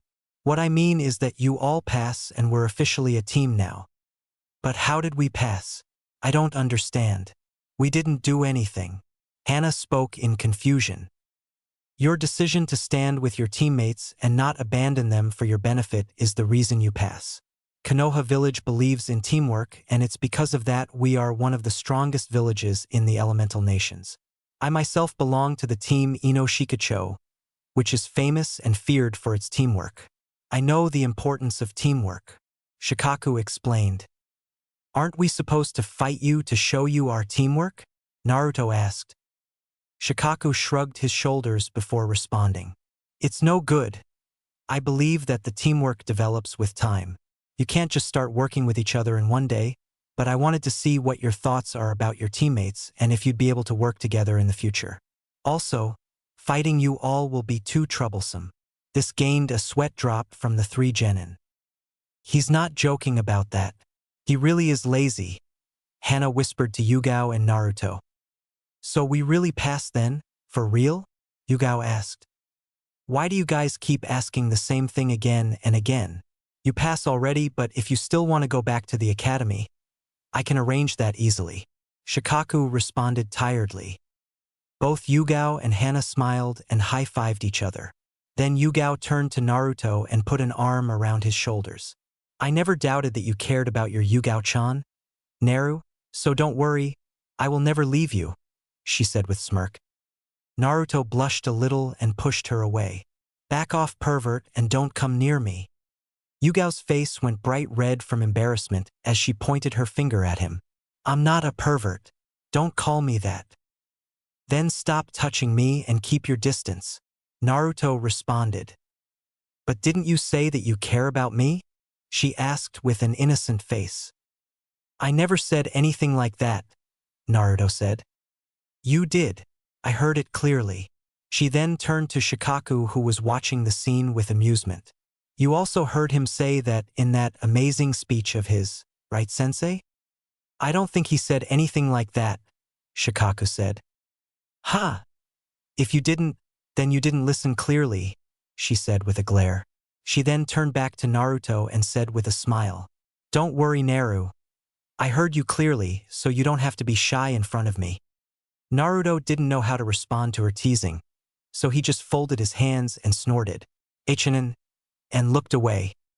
As this was happening, Hana and Shikaku watched with amusement from the side. Hana turned to Shikaku and said, "You should get used to this from now on, sensei, because this is an everyday thing with those two." "Troublesome," was his only response. Seeing they were not stopping though, he decided to step in. "All right, that's enough you two, we are now officially a team. But we won't be getting a mission until tomorrow, so you want to go for some barbecue to celebrate." The three genin nodded at him happily, but before they could move, Shikaku called them once again. "You both go ahead. I want to talk to Naruto about something. We'll be just behind you, so you don't have to wait long." Both girls nodded with curious looks on their faces, but then left, giving only one glance back towards Naruto and leaving them alone to talk. Naruto looked at his sensei in confusion. "What do you want to talk about?" Shikaku stared at him for a little longer. "The things you said about your teammates were very admirable. It's very good to see that you made such wonderful friends, and it's very good to finally meet you, Naruto. You're the spitting image of your father." Naruto narrowed his eyes, not fully trusting him. As far as he knew, only the Hokage, Itachi, and Jiraiya knew about his heritage. But he remembered that the Hokage had told him one time that some of his parents' friends were also aware of him. Even so, he was still not sure if he could trust him or not. You know who my father was? He asked. Shikaku nodded. He was one of my very close friends, and I am also aware of all his secrets. What secrets are you talking about? Naruto asked in suspicion. Don't be too surprised that he was my friend. I also know about your secrets and the one you keep hidden behind the seal. He pointed toward Naruto's eyes. How do you know about that? Only 3 people were aware of that till now. Naruto asked in shock. Shikaku nodded. Hokage-sama told me about that. I just wanted you to know that you can trust me with anything. I am here for you, and I especially asked you to be placed on my team as that's the least I could do for you, for not being there before. Naruto could see that his sensei really meant what he said, and finally nodded in understanding. If my father and Hokage trusted you, then so can I. I'm finally meeting one of my father's friends.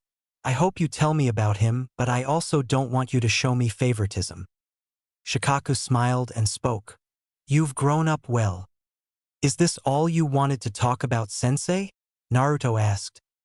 Shikaku shook his head. I also wanted to know something. He stopped for a moment before speaking again. I wanted to know if your teammates know about you being a Jinchuriki. Naruto looked down. He had known he'd have to tell people close to him about his hidden secrets eventually. If he couldn't tell them, how could he expect them to trust him, especially now that they were a team and were supposed to trust each other with their lives? I just don't know how they would react after knowing the truth. I may not show it, but I really care about them, and I don't want them to leave me and think of me like some people in the village do.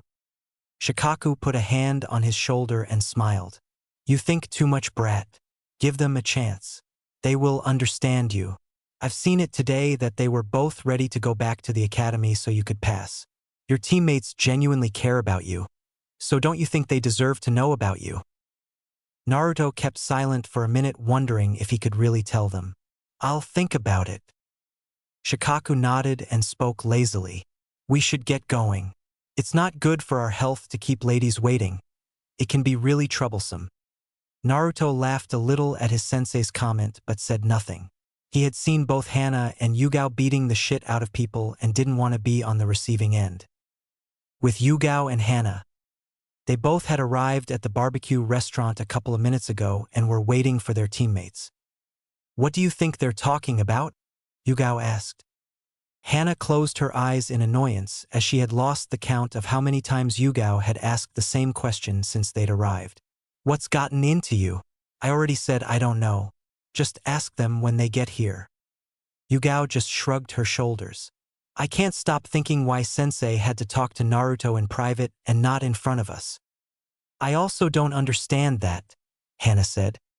During our team meeting, I noticed Sensei kept eyeing Naruto from time to time. Yugao spoke. Hana looked at Yugao with a teasing expression.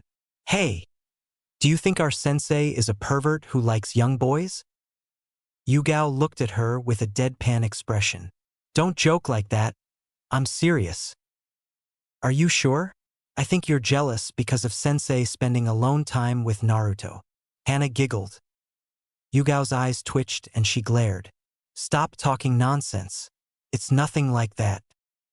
I don't believe you the way you flirt with him. But I can't blame you. He is very cute. Just imagine how handsome he'll be in the future. Hana got a dreamy look on her face. Yugao blushed. It's nothing like that.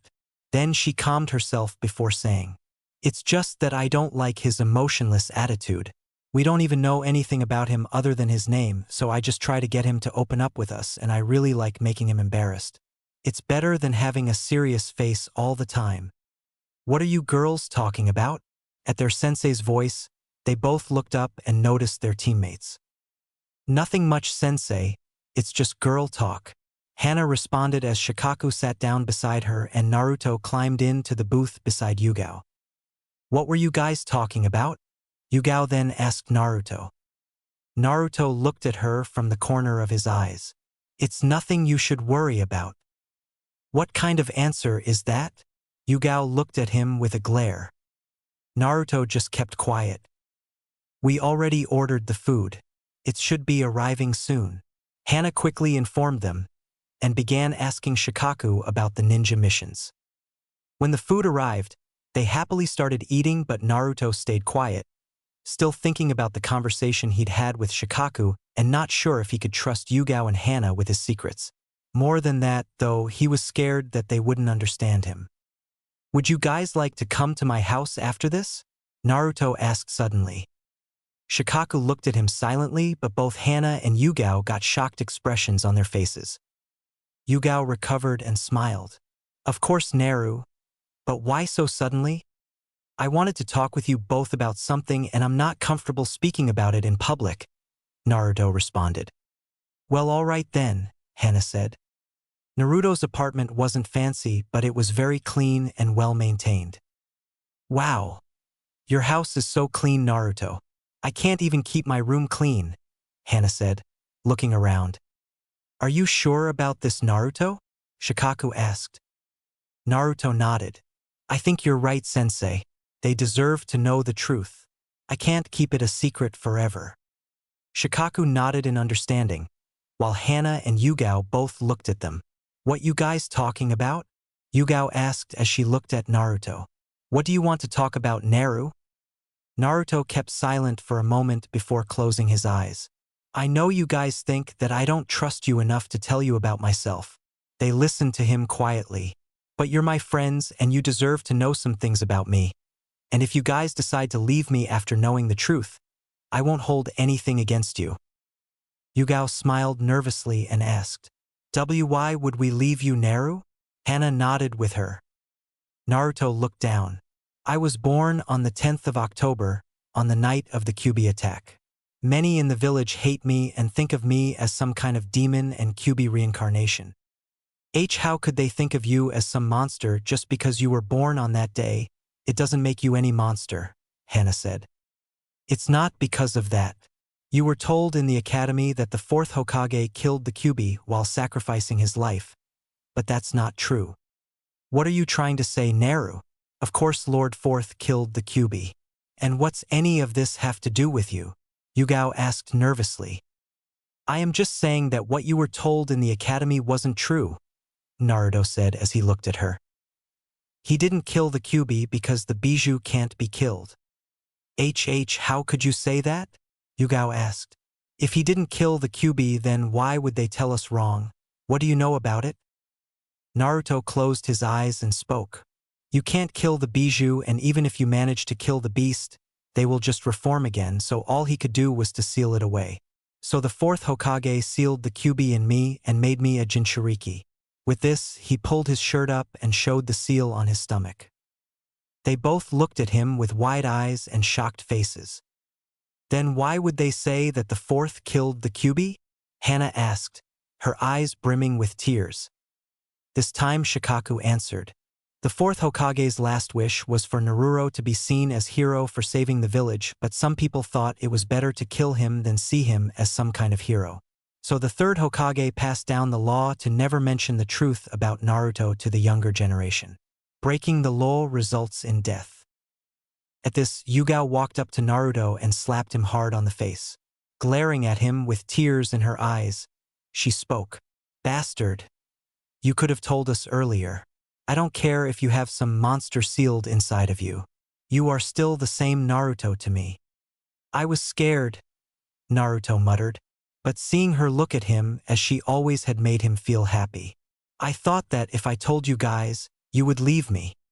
Yugao looked at him with softened eyes and hugged him tightly. "I will never leave you, Naru. For me, you will always be my cute Naru-chan." Naruto was shocked by the hug but relaxed and put his hand around her waist and returned her hug. Yugao smiled and tightened her hold on him. Hana walked up to them and put her arms around them both. "Don't leave me behind. We are a team now." Shikaka smiled but didn't interrupt, looking relieved and proud. They released their hug and Naruto said, "Thank you guys." They both smiled at him, but Yugao asked, "But why would the fourth Hokage choose you? He didn't have any right to put such a burden on you." Naruto didn't say anything, but only looked away. Yugao narrowed her eyes at this. "You already know something about this, don't you, Naru?" Naruto just kept quiet until Yugao grabbed his collar and glared as she pulled him closer. I've had enough of your attitude and your secrets, brat. Tell me now. Naruto looked at Shikaku for some help, but Shikaku's look told him, do what you want, I am not dealing with her. Hey! Calm down a little, Yugao, Hana said. I want my answers, Yugao said, ignoring Hana. He can't just go and ask anybody to sacrifice their child, Naruto responded. He chose me because I am his son. Both Hana and Yugao looked at him in shock. Yugao released his collar and stuttered. Why you're F4th Hokage's son? Naruto smiled and rubbed the back of his head. Well, of course I'm his son. They both looked at his face closely. Well, you really look a lot like him, Hana said. Then she turned towards Shikaku and asked, seeing your reaction on this, does that mean that you're already aware of this sensei? He nodded with a long sigh. I was aware of it from the start. His father was a very good friend of mine. Wow, Yugao said, inspecting his face closely. You really do look like the fourth, but I am not going to call you Naruto-sama. Naruto chuckled. I don't want you to address me like that just because of my father. Yugao smiled at him. That smile really looks good on you, Naru. Please smile a lot. Naruto looked away with a blush, not knowing if she was teasing him again or saying genuinely. It's good to see that you've taken the news so well, but keep in mind that you can't talk about it with other people. Those were all village secrets, and I should say everything related to Naruto is a matter of village security, so be careful. Shikaku's words got their attention. And I was going to tell my mother that I'm on the same team with 4th Hokage's son, Hana muttered. Shikaku looked at her. I don't think you have to tell her anything. She's already aware of his heritage. How does she know? Hana asked in shock. Most of the clan heads are aware of his parents' identities. We were all friends coming from the same class, and his mother was on the same team with your mother and a very good friend. Shikaku informed them. Really? Hana spoke in excitement. So that's why she's always keep telling me to invite Naruto to our home. Well, that's enough for today, Shikaku said. I'm going now. I expect you guys to be ready tomorrow for your first team assignment. He waved goodbye as he walked out the door. I should also get going. I have picked up my little brother from the academy, Hana said, leaving Naruto and Yugao. Yugao looked at Naruto. Sue, I don't have anything to do. You want to go out for a walk? I don't see anything wrong with that, Naruto responded with a shrug. Chapter 7. With Team 12. It was another beautiful morning in Kanahegakure, and the newly formed Team 12 members waited at the training ground for their lazy sensei to arrive. Today would be their first mission as genin. Hana and Yugao were talking excitedly with each other and speculating about what kind of mission they would get, but Naruto stood quietly, his eyes closed, enjoying the morning sun on his face. After relieving such a heavy burden the day before when he had revealed one of his secrets to his teammates, he felt relaxed and lucky to have met people like them. Even after they had learned that he held the Kyuubi no Kitsune within himself and was the son of the 4th Hokage, they still treated him like they always had. He hadn't told them everything about himself, but that would come in time. The important thing was that he now felt that he could trust them with anything. Naruto-kun, Hana said. Naruto opened his eyes and looked at her as she spoke. So what kind of mission do you think we'll be getting today? I don't think they'll give us anything important or dangerous on our first day, he responded calmly. Don't be silly, Naru. You'll see, we'll be doing a dangerous mission, Yugao said with a small smirk. We're shinobi now, not academy students, and we can handle some serious stuff. But don't worry, I'll be there to protect you if anything happens. Naruto shook his head but didn't respond to her. Then Hana continued. You know, Naruto-kun, I had a talk last night with my mother. What does that have to do with me? Naruto asked her. Hana narrowed her eyes at him playfully. You still kept a lot of things hidden from us yesterday. Yugao looked at her with a confused expression. What things are you talking about? Naruto asked. I talked about what you told us yesterday and asked a bit about your mother, Kushina Uzumaki, and my mother told me that she was the granddaughter of the first Hokage Hashirama Senju, Hana said. That makes you his great-grandson. What? Yugao said in shock and looked at Naruto. Why, you're also related to the first Hokage? I don't think that's anything important, so I didn't mention it, Naruto responded calmly. Hana looked at him with a smile.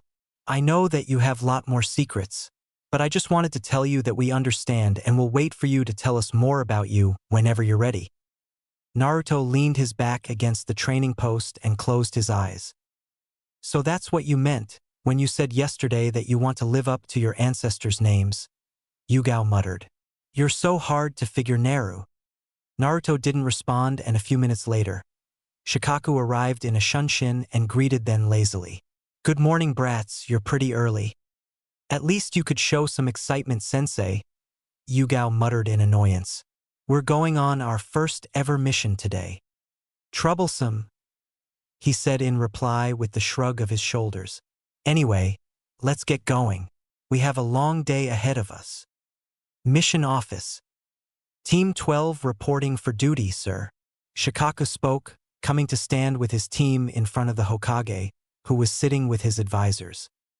He was really looking forward to this and couldn't wait to see the reaction of his genins, as during the whole walk Hana and Yugao had only talked about how they were going to fight some enemy shinobi or guard some important person. Oh, how he was going to love those shocked faces when they came to reality. Ah, Team 12. So you guys are here for your first mission today. The Hokage looked at each one in turn and settled on Naruto with a smile. But before that, I would like to have a talk with you both. The Hokage looked at the girls seriously, getting their full attention. Your sensei told me that Naruto shared some of his secrets with you, and I am very proud of you both on how you handled the news. I also hope that you will not mistreat his trust in you and will keep it a secret from others. We understand, Hokage-sama. Naruto is very dear friend and we are happy that he trusted us with such a big thing, and we will never do anything which puts him or our village in any danger. Yugao responded, and Hana nodded in agreement, getting a gentle smile from the elderly Hokage. I am happy that Naruto was able to make such wonderful friends, he continued. Anyway, coming back to your mission, let's see what we have. We have a request to babysit one of the council members' grandson, or walking dogs, or cleaning the river. As he went through the mission requests, the genins stared at him with wide eyes, as if he had grown a second head. Shikaku could tell by their faces exactly what they were thinking. They were ninjas now. Surely the Hokage must be jockeying with them. They weren't going to do that kind of work. I think there must be some kind of mistake, Hokage-sama, Yugao interrupted. Hiruzen raised an eyebrow with an amused expression and Shikaku smirked. I mean, we are shinobi now. Surely we're not going to do those kinds of missions, right? I don't see anything wrong with it, Yugao-chan. These are all missions that will be assigned to the genin teams. The Hokage responded calmly. But how can they be called missions? Yugao stuttered. Anybody can do those. Don't question people who are superior to you, genin. You will do whatever mission you're ordered to do, without any questions. Koharu, who was sitting next to the Hokage, scolded Yugao. Yugao looked down and apologized. I'm sorry, Hokage-sama. Don't be too hard on them, Koharu. It's their first day here, Hiruzen said in their defense as he looked at the young genins in front of him. These D-rank missions are assigned to every new genin team to build up their teamwork, and they also help increase village economy, so you see that they are very important. A mission is a mission, Hokage-sama. It doesn't matter what it is, Naruto stated with a stoic look, addressing the Hokage formally. Shikaku was glad for that, as it would not have looked good for Naruto to call the Hokage Ji-chan while he was on duty. But the Hokage sighed at Naruto's response and inwardly cursed Itachi for having so much influence on him. We will take a river cleaning mission, Hokage-sama, Shikaku said, wanting to get out of there, as it was beginning to get too troublesome for him. I can't take this anymore, Hana shouted in frustration as she stood in the middle of the river with a stick in her hand and a bucket on her back. You're not the only one, Yugao said. She then turned towards her sensei, who was lying under the shade of a tree with Hana's puppies. Come on, sensei, at least help us out here. Shikaku opened his eyes. This mission is for you guys to improve your teamwork. So stop complaining and finish up your work fast. We have other things to do after this. But sensei, this is wrong. Don't you see you're doing a crime by forcing child labor? I mean, look at him. Yugao pointed towards Naruto, who was working quietly. He looked up at the mention of his name. Don't you feel his pain? He's so small and just a child, and you're forcing him to do this cruel work. Naruto's eyes gleamed at her comment. If she wanted to tease him, he'd give it right back. Talk about yourself. I'm perfectly fine and I'm not some small child. I'm a shinobi. Oh right, you're a shinobi now. But you're still a small child. She pointed towards his height and grinned. Naruto glared at her. Until then, he had been working quietly and having a great time listening to all the complaining his two teammates were doing. But Yugao's teasing was too annoying to ignore. Why did people always mention his height? He was only 10. As I remember, you guys were talking about how you were going to fight an enemy shinobi or guard some important person. Naruto mocked. But you should be happy with this work. Standing in the middle of a river is about as dangerous as you two can handle. But don't worry. I'm here to save your sorry asses. Yugao and Hana in return glared at him and Yugao smirked. Don't try to act smart in front of me, Uzumaki. Besides, you should worry about yourself. I've heard there are ghosts around here who kidnap squirts like you, so be careful. Naruto felt a little shocked at her comment. She couldn't know he was scared of ghosts. Shursui used to tell him stories about them and how dangerous they are, but he had never told the girls of his fear. Don't joke like that, and let me do my work, Naruto responded, no longer wanting to continue the conversation. Then Hana smirked. Are you scared of ghosts, Naruto-kun? No, he replied quickly. Then why are you sweating? Standing in the river? Yugao asked with a teasing smile.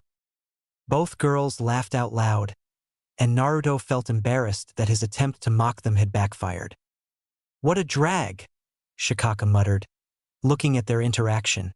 Stop fooling around and finish up the mission. After doing few more D-ranked missions over the following days, Team 12 stood together at the training grounds. This is the worst possible start of our career, Yugao stated tiredly. This is really child labor, sensei. Quit complaining, Purple-chan, Shikaku responded. You will be doing these types of missions until you're ready for something more advanced. From now on, we'll do some missions in the morning, and later we will do some training here to keep your skills up. The three genins nodded at him, and he continued. I want to know, have you guys completed the tree climbing and water walking exercises? Yup. My mother already taught that to me, Hana responded. Yugao also nodded. I've also completed that. Shikaku then looked at Naruto. He knew Naruto had the most chakra out of them all, so it could be difficult for him to control it. But the Hokage had told him that Naruto had spent some time training with Itachi and Shursui, and he wondered what they had taught him. I also know that, sensei, Naruto responded. Shikaku nodded, pleased. That meant less work for him, not having to explain all the chakra and chakra control things. He could now move on to some advanced training. That's good. It means you have decent chakra control to start training in your chakra element nature. He took out 3 papers from his pocket and held them in front of his students. Take these chakra papers and channel chakra into them. This will show us what element you have an affinity for. What does chakra element and affinity mean, sensei? Hana asked in confusion as she looked at the paper in her hand. There are 5 basic types of chakra elemental natures. They are fire, wind, water, lightning, and earth. Most people's chakra naturally leans toward a certain element. Shikaku explained. These slips of paper will help us find yours. It'll tear in half for wind, burn for fire, get soggy for water, crumble if you have earth, and if you're lightning nature, the paper will wrinkle. He then told them to channel chakra one by one, and it was Hana who was first. She channeled some of her chakra into the paper, and as a result, the paper crumbled. You got affinity for earth, Shikaku said. He then told Yugao to do the same. Her paper got soggy. So I got affinity for water, Yugao muttered. Then it was Naruto's turn, who quickly channeled his chakra into the paper, already guessing that the paper would burn, because of his ability to use fire-style jutsus. So he was surprised when the paper split in half and then both parts wrinkled. His teammates were also looking at him in surprise. That's quite interesting. It's quite a rare combination you got there, Naruto, Shikaku said with a raised eyebrow. Wait, what does that mean? Yugao questioned confusingly. It means he has an affinity for both wind and lighting, Shikaku responded. I can see that, sensei. But how can he have affinity for two elements? Yugao asked. You said that people's chakra nature leans towards a central element, and yet here he has two chakra natures. Well, that is true, but some people are gifted naturally with two elements. You can also develop your second affinity by training in it, and you can also do jutsu of other elements, but that will take too much chakra out of you at your stage. Most jounin have two chakra natures, as it is one of the requirements for becoming a jounin, Shikaku explained. But you also should be aware that all 5 chakra elemental natures balance each other out equally, Shikaku said. How? Hana asked. To put it simply, fire, water, lightning, wind and earth each have an elemental advantage and disadvantage connecting them to the other elements, Shikaku explained. For example, fire is stronger than wind, but at the same time it's weak against water. Each element has an advantage over another and is weak to another. Ah, this is so complicated, Hana said, rubbing her forehead. You guys wanted something interesting today, so I decided to give you something, so don't bother me with it. Shikaku shrugged. I shouldn't be even teaching you about this. Many shinobi don't even start their elemental training until their Chunin level. But you guys have enough chakra, so I decided to go with it. Sue, what are we going to do now, sensei? Naruto asked. Shikaku just shrugged his shoulders. Unfortunately for you guys, I am not a ninjutsu specialist, so I will have to arrange something for you all. But don't worry, I will get some low-level jutsu tomorrow for you to start with. Also, I am going to apply some weight seals on you 3, so you will do your daily missions and training with the seals on, Shikaku added. It will help to increase your speed and improve your chakra control. He then applied the seals on them and activated them. At their activation, the genins suddenly struggled to stand straight. I think you're trying to kill us, sensei. At least show some mercy on us, Hana muttered. You'll get used to it in time, Shikaku said. Don't you want to get strong? Now come on. Give me 20 laps of the field. You are crazy, Yugao and Hana muttered at the same time. Naruto was also having a little difficulty, but not as much as the other two. Itachi and Shisui had used some weights before for him to train. But these were much heavier, he realized, as he joined his teammates in the run. Some hours later, the 3 genins were sitting and relaxing quietly after their hard workout session. After running, they had done some shurikenjutsu practice, some taijutsu training, and then decided on their team formation. Ah, I am so tired, Hana muttered. You all did well today. Get used to this from now on. This will be our daily schedule, Shikaku told them and got a glare from Hana and Yugao in return. Naruto looked up at the sky and realized that it was already evening and the sun was going to go down soon. He stood to leave. Where are you going, Naru? Yugao asked. The sun is going to set soon, he answered. So I'm going to enjoy the view as I have nothing else important to do right now. His teammates and sensei looked at him in surprise. Well then, can I come with you? Hana said. I also don't have anything to do now. Naruto thought for a moment and then nodded. Hana grinned at him, then looked at Yugao. What about you, Yugao? Yugao nodded and looked at their lazy sensei. Come on, sensei, come with us. Troublesome, Shikaku muttered before accepting their offer. It would be good bonding time. Hokage Monument. Wow! Both Hana and Yugao said in awe at the view before them. They were standing on the fourth Hokage's head looking out at the sunset as it ignited their whole village into a fiery work of art. "This is so beautiful. I have never seen anything like this in my life," Yugao whispered. "I always used to come here with the Hokage to enjoy the view. It's always peaceful here and it's the only place I can talk to him," Naruto said, looking at great stone face of his father. Shikaku and his teammates smiled in response. Shikaku was enjoying the time as well. Just leaving every troublesome thing behind while relaxing was exactly the kind of thing he liked to do. "Can I ask you something, Naruto?" Yugao said, breaking the silence. Naruto looked at her and nodded. "Why didn't you ever talk much in the class?" she asked. Naruto thought about his academy days. He'd had his priorities clear from the start even before the academy, and he had not been there to have fun or to make friends, and nobody had really interested him there. To him, all the other students had seemed to have it so easy and knew nothing of the outside world. He looked at her. "There was nothing to talk about and nobody understood me there. They were all living in their fantasy worlds, thinking nothing was wrong in this world." "They were not doing anything wrong with that," Shikaku said. "That's what they were supposed to do, and that's what you were supposed to do. That's why we have an academy, to let students make friends before becoming ninja." "Then why did you start to talk and hang out with us?" Hana asked.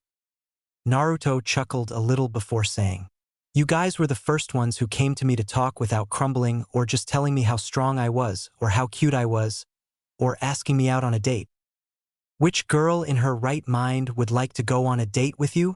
Yugao muttered, earning a glare from him. "Are you serious?" Hana said with a surprised look. Naruto nodded. "Why did you want to become kunoichi?" "I am not from any clan, and even in my family not many people became shinobi," Yugao answered. "Only my father and grandfather were shinobi. I'm actually the first ever kunoichi from my family. So I wanted to become as strong as possible so I can make my parents proud of me. I also wanted to become a kunoichi to make my mother and my clan proud of me," Hana said. Naruto nodded, not really surprised by their responses. He had already heard that kind of thing from others as well. But at least they were serious with their training and careers. "You know, you always say that you want to become Hokage, but you never mentioned any particular reason," Yugao said. "Is it because of who your ancestors were and wanting to live up to them?" Naruto hesitated to tell them his real reasons. The last time he had told his dreams to his former classmates, they had laughed at him. He wondered if his teammates would understand him. "That's not totally wrong. I want to live up to my predecessors' names. But my main reason is that I want to stop all the fighting in this world." His answer seemed to surprise his teammates. "What do you mean by that, Naruto?" Shikaku asked. Naruto looked ahead towards the setting sun and thought for a moment before he spoke. "I may not have seen any war or anyone dying in front of me, but I know war brings meaningless deaths and suffering. Shinobi kill each other in the name of the village. But to stop that I need power, and the people only listen to those who have power.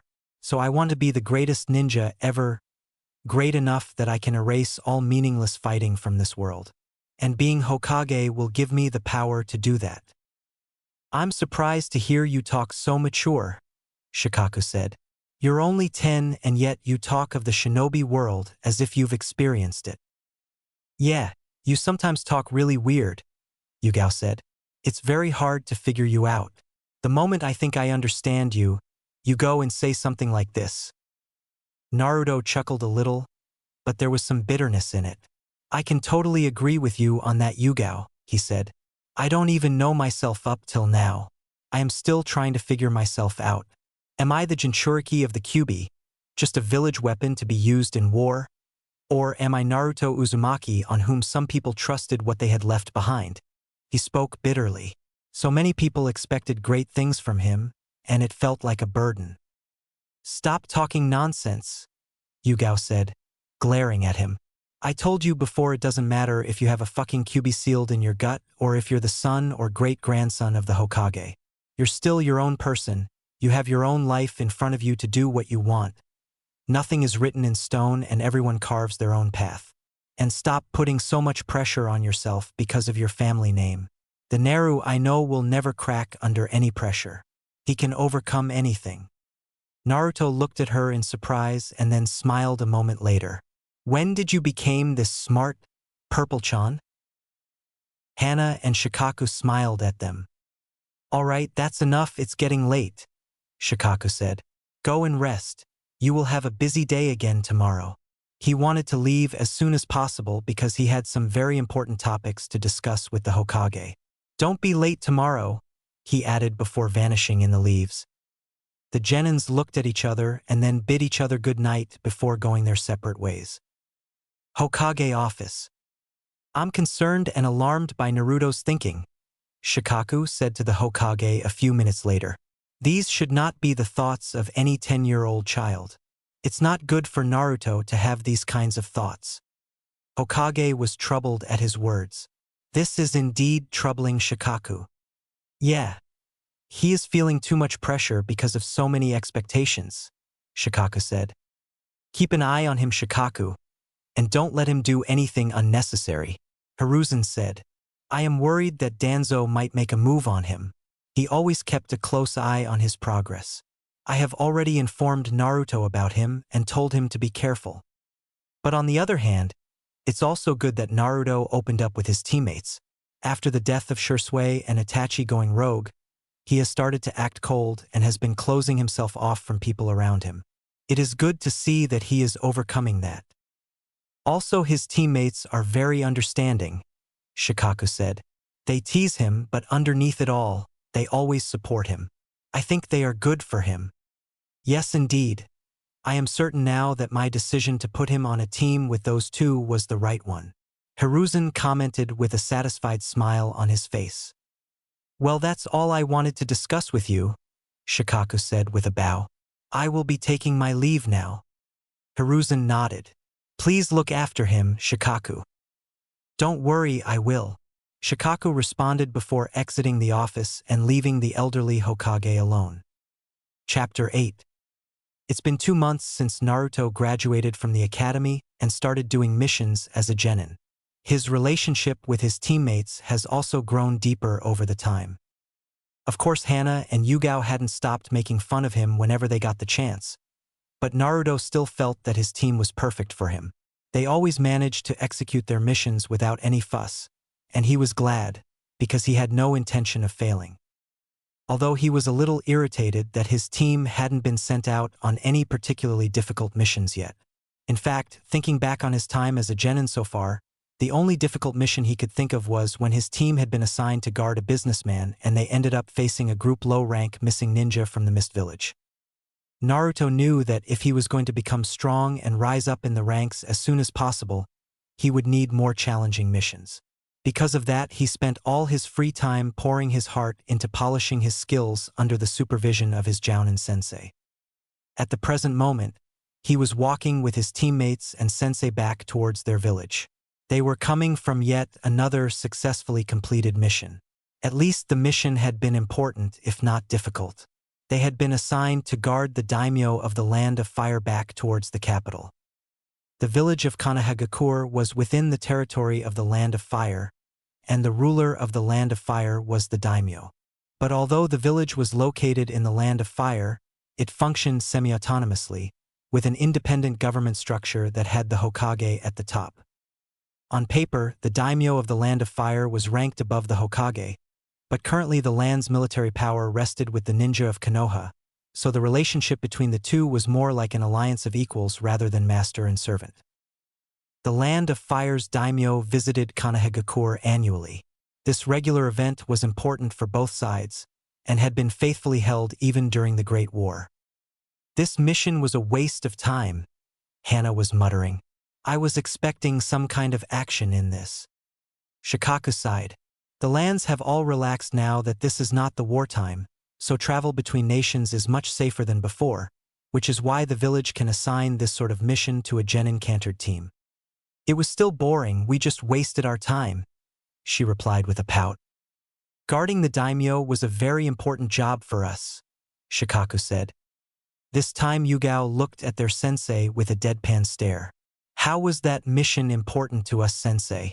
There was still an Umbu squad keeping their eye on things from the shadows. And the daimyo even had his own 12 guardian ninja to protect him. We were just a formality in that mission, nothing more, Naruto stated. Well, if you guys want to put it like that, then yes, Shikaku said with a shrug of his shoulders. The roads are quite safe since the end of the Great War, so a team that has distinguished themselves as the most promising genin team is assigned to guard the daimyo each year. So you guys see, you should all feel proud that the village higher-ups acknowledge our team as the best. Well, if you put it like that, then I don't see anything wrong with it, Naruto responded. Shikaku rolled his eyes. It might be best if we pick up our pace. Otherwise, we won't be able to reach the village before nightfall. The three genin nodded at him and proceeded toward the Leaf Village at a fast pace. Some hours later, Team 12 arrived back at Konoha Village. It was still early evening, and after they reported at the main gates of their arrival, they went straight towards the Hokage office to file their mission report. Hokage office. So the trip went without any incident, Hokage said. Yes, nothing major happened, other than some bandits, Shikaku said. But nothing my team couldn't handle. The daimyo was also very pleased with the service he got. Hiruzen nodded and smiled at the genins. You all did well. Guarding the daimyo is a very important task to be assigned to, and your payments will be transferred to your accounts. Now go and rest a little. But come to my office tomorrow early because I have a very important mission for you. The team nodded and bowed before him in respect before exiting the office. What a tiring day it was, Yugao muttered as they walked toward their usual barbecue shop to get something to eat. Their sensei was following behind them with his hands in his pockets. Just then, someone blocked their path by standing in front of Naruto, and Shikaku was immediately on guard. It was a man Naruto had seen with the Hokage many times, but something about him gave off an ominous feeling of darkness that put Naruto on guard too. So are you the Naruto Uzumaki that I've heard so much about? The man asked, looking down on him. The right side of his face was covered by bandages. He was clad in black, but his arm from his left shoulder was exposed, revealing the white robe he wore underneath. His left eye alone glared down at Naruto. Unflinchingly, Naruto met the man's sinister gaze. Behind him, his sensei eyes were narrowed and his other two team members were bristling with tension. You are a bearer of bad luck, boy, the man stated without any emotion. Bad luck? Naruto asked, his face equally unreadable. Your birth led to the village destruction and even led to your parents' deaths. The man then pointed toward Naruto's stomach. Chaos will follow you throughout your life. That is your destiny and you can't change it. Chaos will follow you throughout your life. Who exactly was this man? Naruto thought. What do you want, Danzo? Shikaku said, glaring at him. I just wanted to meet young Naruto here since I've heard so much about him. As Danzo spoke, his eyes didn't leave Naruto. They say you're the most talented and gifted shinobi, one who only comes once in a generation. I have a question for you, Naruto Uzumaki. Naruto looked at him silently and waited for the man to continue. 10 of our brethren have been shipwrecked, Danzo said. One of them has caught a nasty, infectious disease. If he is allowed to live, the other 9 will also get sick and die. If you were the captain of that ship, what judgment would you hand down? Without hesitation, Naruto offered a response. No matter what happened, the one who is sick is destined to die. If I were the captain, I would think that my first priority would be to save the lives of the other 9. I would choose to kill the one and save the 9. A bold smile crossed Danzo's face. A very unambiguous response. He moved toward Naruto and whispered as he passed. I look forward to the day we meet again, Naruto Uzumaki. Naruto felt the malicious echo of the man's voice sully his heart with darkness. Naruto, Shikaku said, bringing Naruto out his thoughts. I don't like that man, Yugao muttered, looking at Naruto in concern. His chakra made me feel sick. Who was he, sensei? Hana asked. I had seen that man in Hokage's office and he gives me the shivers. Danzo Shimura, Shikaku said, his voice dark as he looked at the man's departing back. He's a close aide of the third. Danzo's words lingered in the air and Naruto felt a sharp pain in his chest. Placing a hand where it ached, Naruto stared at the man's back as he walked away, until the pain disappeared. He turned to his sensei. Sensei, what does he mean by, chaos will follow me throughout my life? Shikaku looked at Naruto and put a hand on his shoulder. Don't pay too much attention to what he said, Naruto. Just keep your distance from that man. Hokage-sama had already warned you about him, I think. Naruto nodded, but long after, still couldn't get Danzo's words out of his mind. This must be the Danzo that Itachi had once mentioned. Naruto suddenly became sure that this man had something to do with the Uchiha clan massacre. He continued his walk with his teammates toward the restaurant, but his mind couldn't shake the meeting. He had to find out more about that man. Hokage office. The next morning, Team 12 was standing in front of the Hokage building, waiting Shikaku. Finally, minutes later, their lazy Jounin sensei arrived, and they all went inside to the Hokage's office to get their mission. Hiruzen smiled and greeted them. Good, you're all here. As I said, I have a mission for you. Probably it will be something boring again, Yugao muttered in a low voice to her teammates. Hiruzen chuckled and spoke. No, Yugao-chan, it's an important mission about village security, a B rank and bordering on A rank. Then he got serious and handed a file to Shikaku. Shikaku read the name of a person on the file. Mizuki, an academy instructor and a Chunin rank shinobi. What about him? A few months back, his two teammates died on a simple B rank mission, Hiruzen explained. Upon inspecting their bodies, we found there was no major injury which could result in their deaths, and we found that they both died by suffocating. This left us to suspect Mizuki was behind it, so without his knowing, we monitored his activities and found that he is providing secret information to the village enemy. This doesn't sound like a mission that Genin should be involved with, Shikaku said. Hiruzen nodded.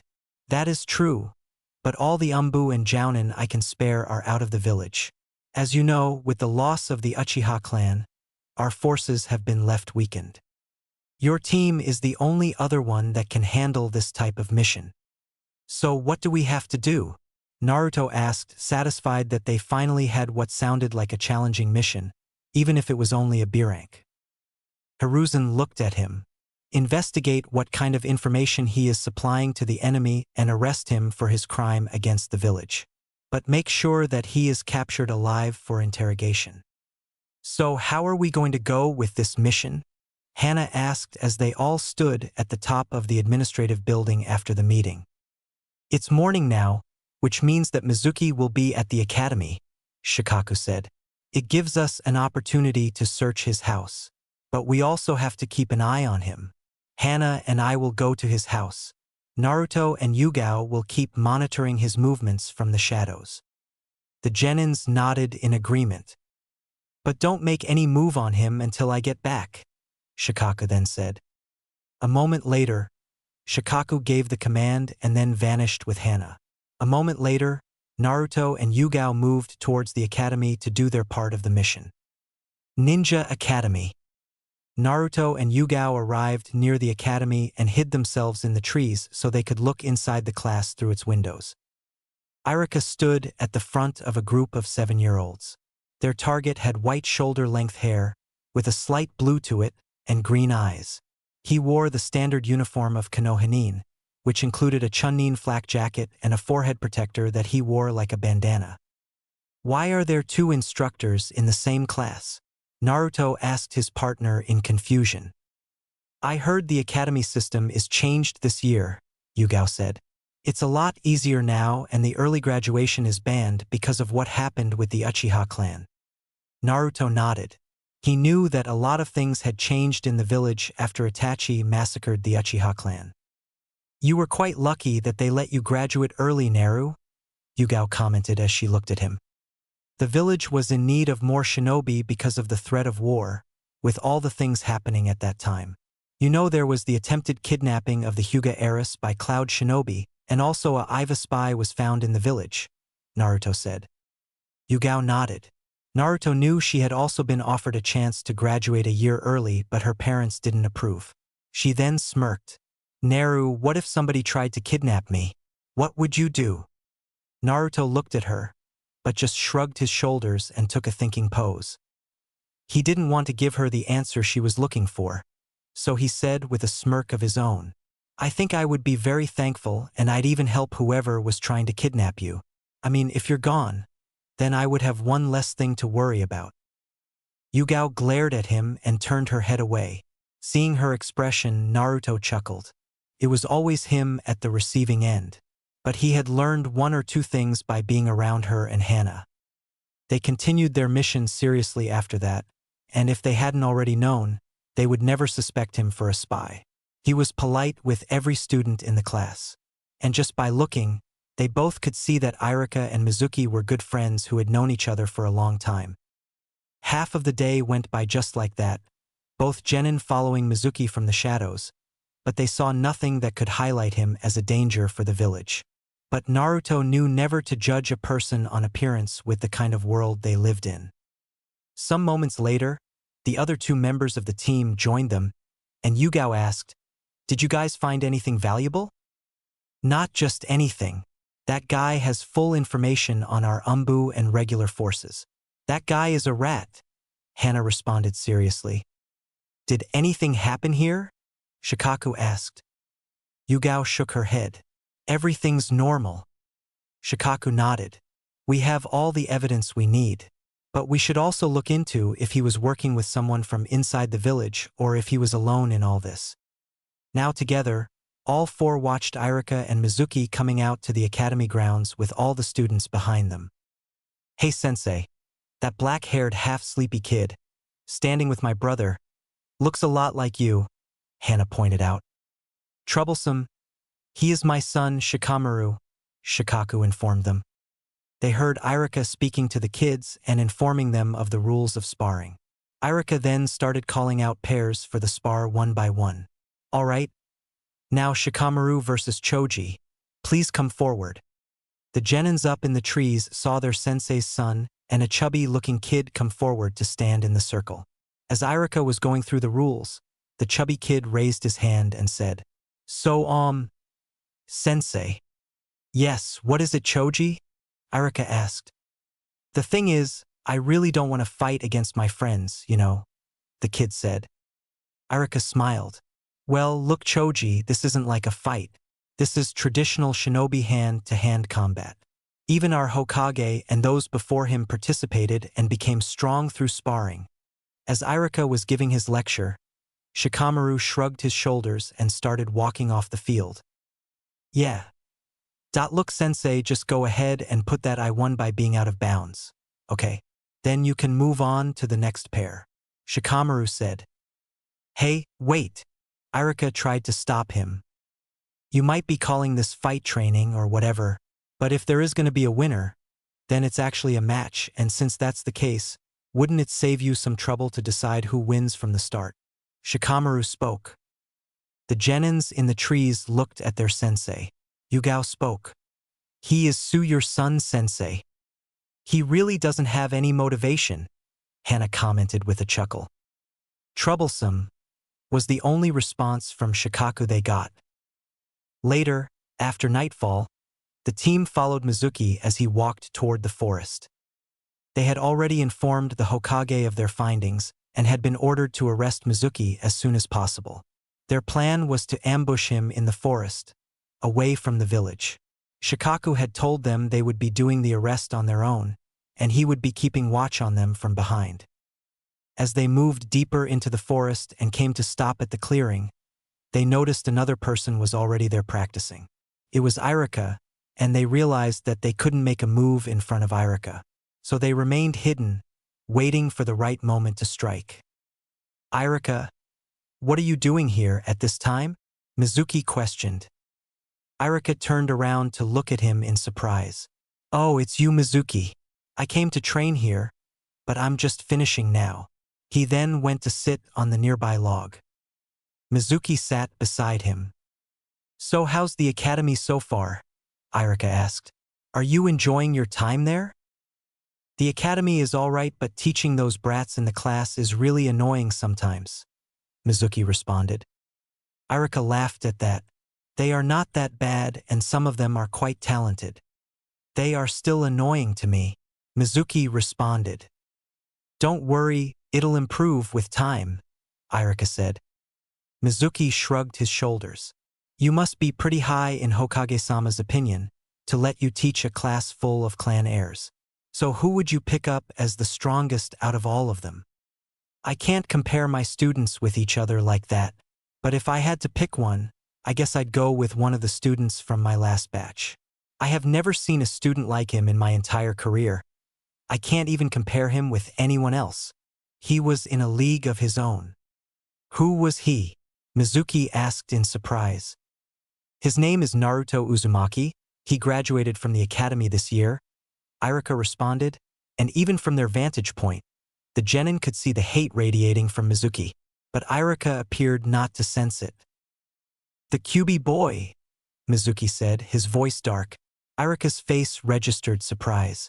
This was also the first time Team 12 had heard him say something different than his normal polite way. Don't joke like that, Irika. He doesn't even deserve to be a shinobi. I don't understand why Hokage allowed such a thing like that to be won. Irika stood up and looked at Mizuki in anger.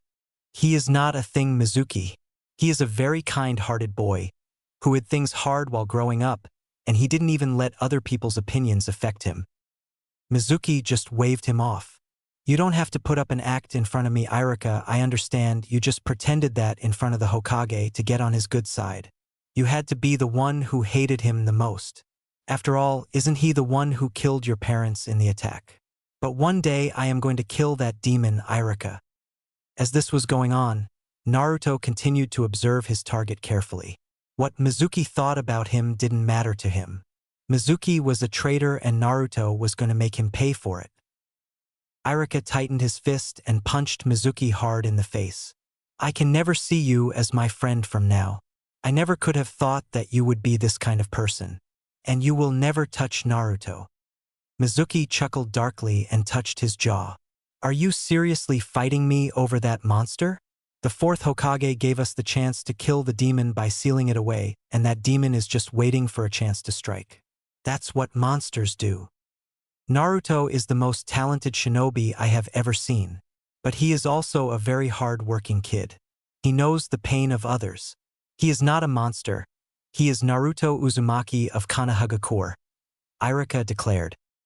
Hee. Ha ha ha ha, Mizuki laughed madly. You're so pathetic, Irika, siding with the monster. You're useless to me now. I needed power, so I told you to request the Hokage on my behalf to let me serve in academy. But now that I have the information I need, I should just kill you here. And with sudden speed, he launched some kunai at Irika. Irika's reaction looked surprised and slow with fatigue, and before he could do more than dodge, Mizuki summoned a large windmill shuriken and threw it towards him. Irika knew he wouldn't be able to dodge this one in time, and expected the killing blow any second. But the pain never came, because in a flicker of speed, the boy with blonde hair was suddenly standing in front of him, his back facing him. It was Naruto. You are under arrest for your crimes against the village, Mizuki. Give up. You have nowhere to go. You're surrounded now. Naruto's voice held no emotion. Mizuki appeared shocked from the sudden appearance. At Naruto's words, his teammates appeared beside him, and behind Mizuki, 3 ninja dogs stood growling at him ready for attack. Look who we have here, Naruto Uzumaki. What a lucky day I have. Mizuki laughed loudly. Naruto, would you like me to tell you one of the secrets about yourself? The reason why so many grown-ups in the village hate you. Naruto only looked at him. He understood what Mizuki was trying to do. He was trying to shake him up emotionally so that he could have a chance against him and his team. But Naruto wasn't that weak. You were told that the fourth killed the Kyuubi, but that's not true. Instead, he sealed it in a baby, and that was you, Naruto. You're the Kyuubi that attacked the village 10 years ago. Mizuki shouted the words, but seemed surprised by the lack of emotion on Naruto's face. "Come quietly, or we'll have to use force against you," Naruto said very calmly. "Ha ha." Mizuki chuckled. "You really are a demon. You can't even show emotions on your face. But don't worry, I will kill you and the others here. You're all no match for me. After all, I am Chunin and you're all genin. I will be held as a hero for killing the demon." Surprising everyone, Mizuki suddenly launched shuriken after shuriken towards Naruto, who was surprised by the sudden attack and couldn't block in time. As countless shurikens stabbed him in every part of his body without pausing, Mizuki raced towards Naruto and drove a kunai into his belly, laughing loudly. Blood jetted out of Naruto's mouth, and the others could only watch in horror. Mizuki yanked his kunai out and took a half-step back before immediately plunging it through the crown of Naruto's head. "I killed the demon," he shouted with crazed laughter. But his laughter turned to shock when Naruto burst open in black feathers. Each and every one of the black feathers then transformed into crows and started to peck the head of Mizuki. Naruto had performed the substitution jutsu at the last moment. Countless crows assaulted his enemy. Mizuki cried out, surrounded by a crowd of beaks so dense that there was no opening for him to flee. The enemy has been caught neatly in Naruto's clone technique. "Now!" Naruto shouted from the tree above. Far from the flock of crows, looking down, he could see Mizuki shrieking. He also noticed Yugao and Hana standing stunned in their places, not moving. Tears were falling from Yugao's eyes. Realizing the situation, Shikaku quickly jumped down and was performed hand seals for shadow binding. The Jounin then clocked Mizuki into unconsciousness. Naruto then quickly leapt down from his branch. "Very well done, Naruto," Shikaku complimented him and patted his head, then went towards Iruka to check on him. Hana came out of shock and sent a glare at Naruto. Yugao, on the other hand, kept looking at him and walked up to him and punched him hard in his gut, knocking the wind out him. "Idiot! I thought that he had killed you." Naruto composed himself, then looked at her with a smile and spoke. "I am all right, Yugao. That was just a clone of me." "Jerk. Don't ever do something like that ever again," she muttered as she passed him. Then he also walked up to Iruka. Iruka smiled. "You have gotten stronger from before, Naruto. Thanks for saving my life." "It was no problem, sensei. I am happy that you're safe," Naruto responded with a small smile. "Come on, let's get going. We have to report our mission to Hokage-sama," Shikaku said and supported Iruka to stand up.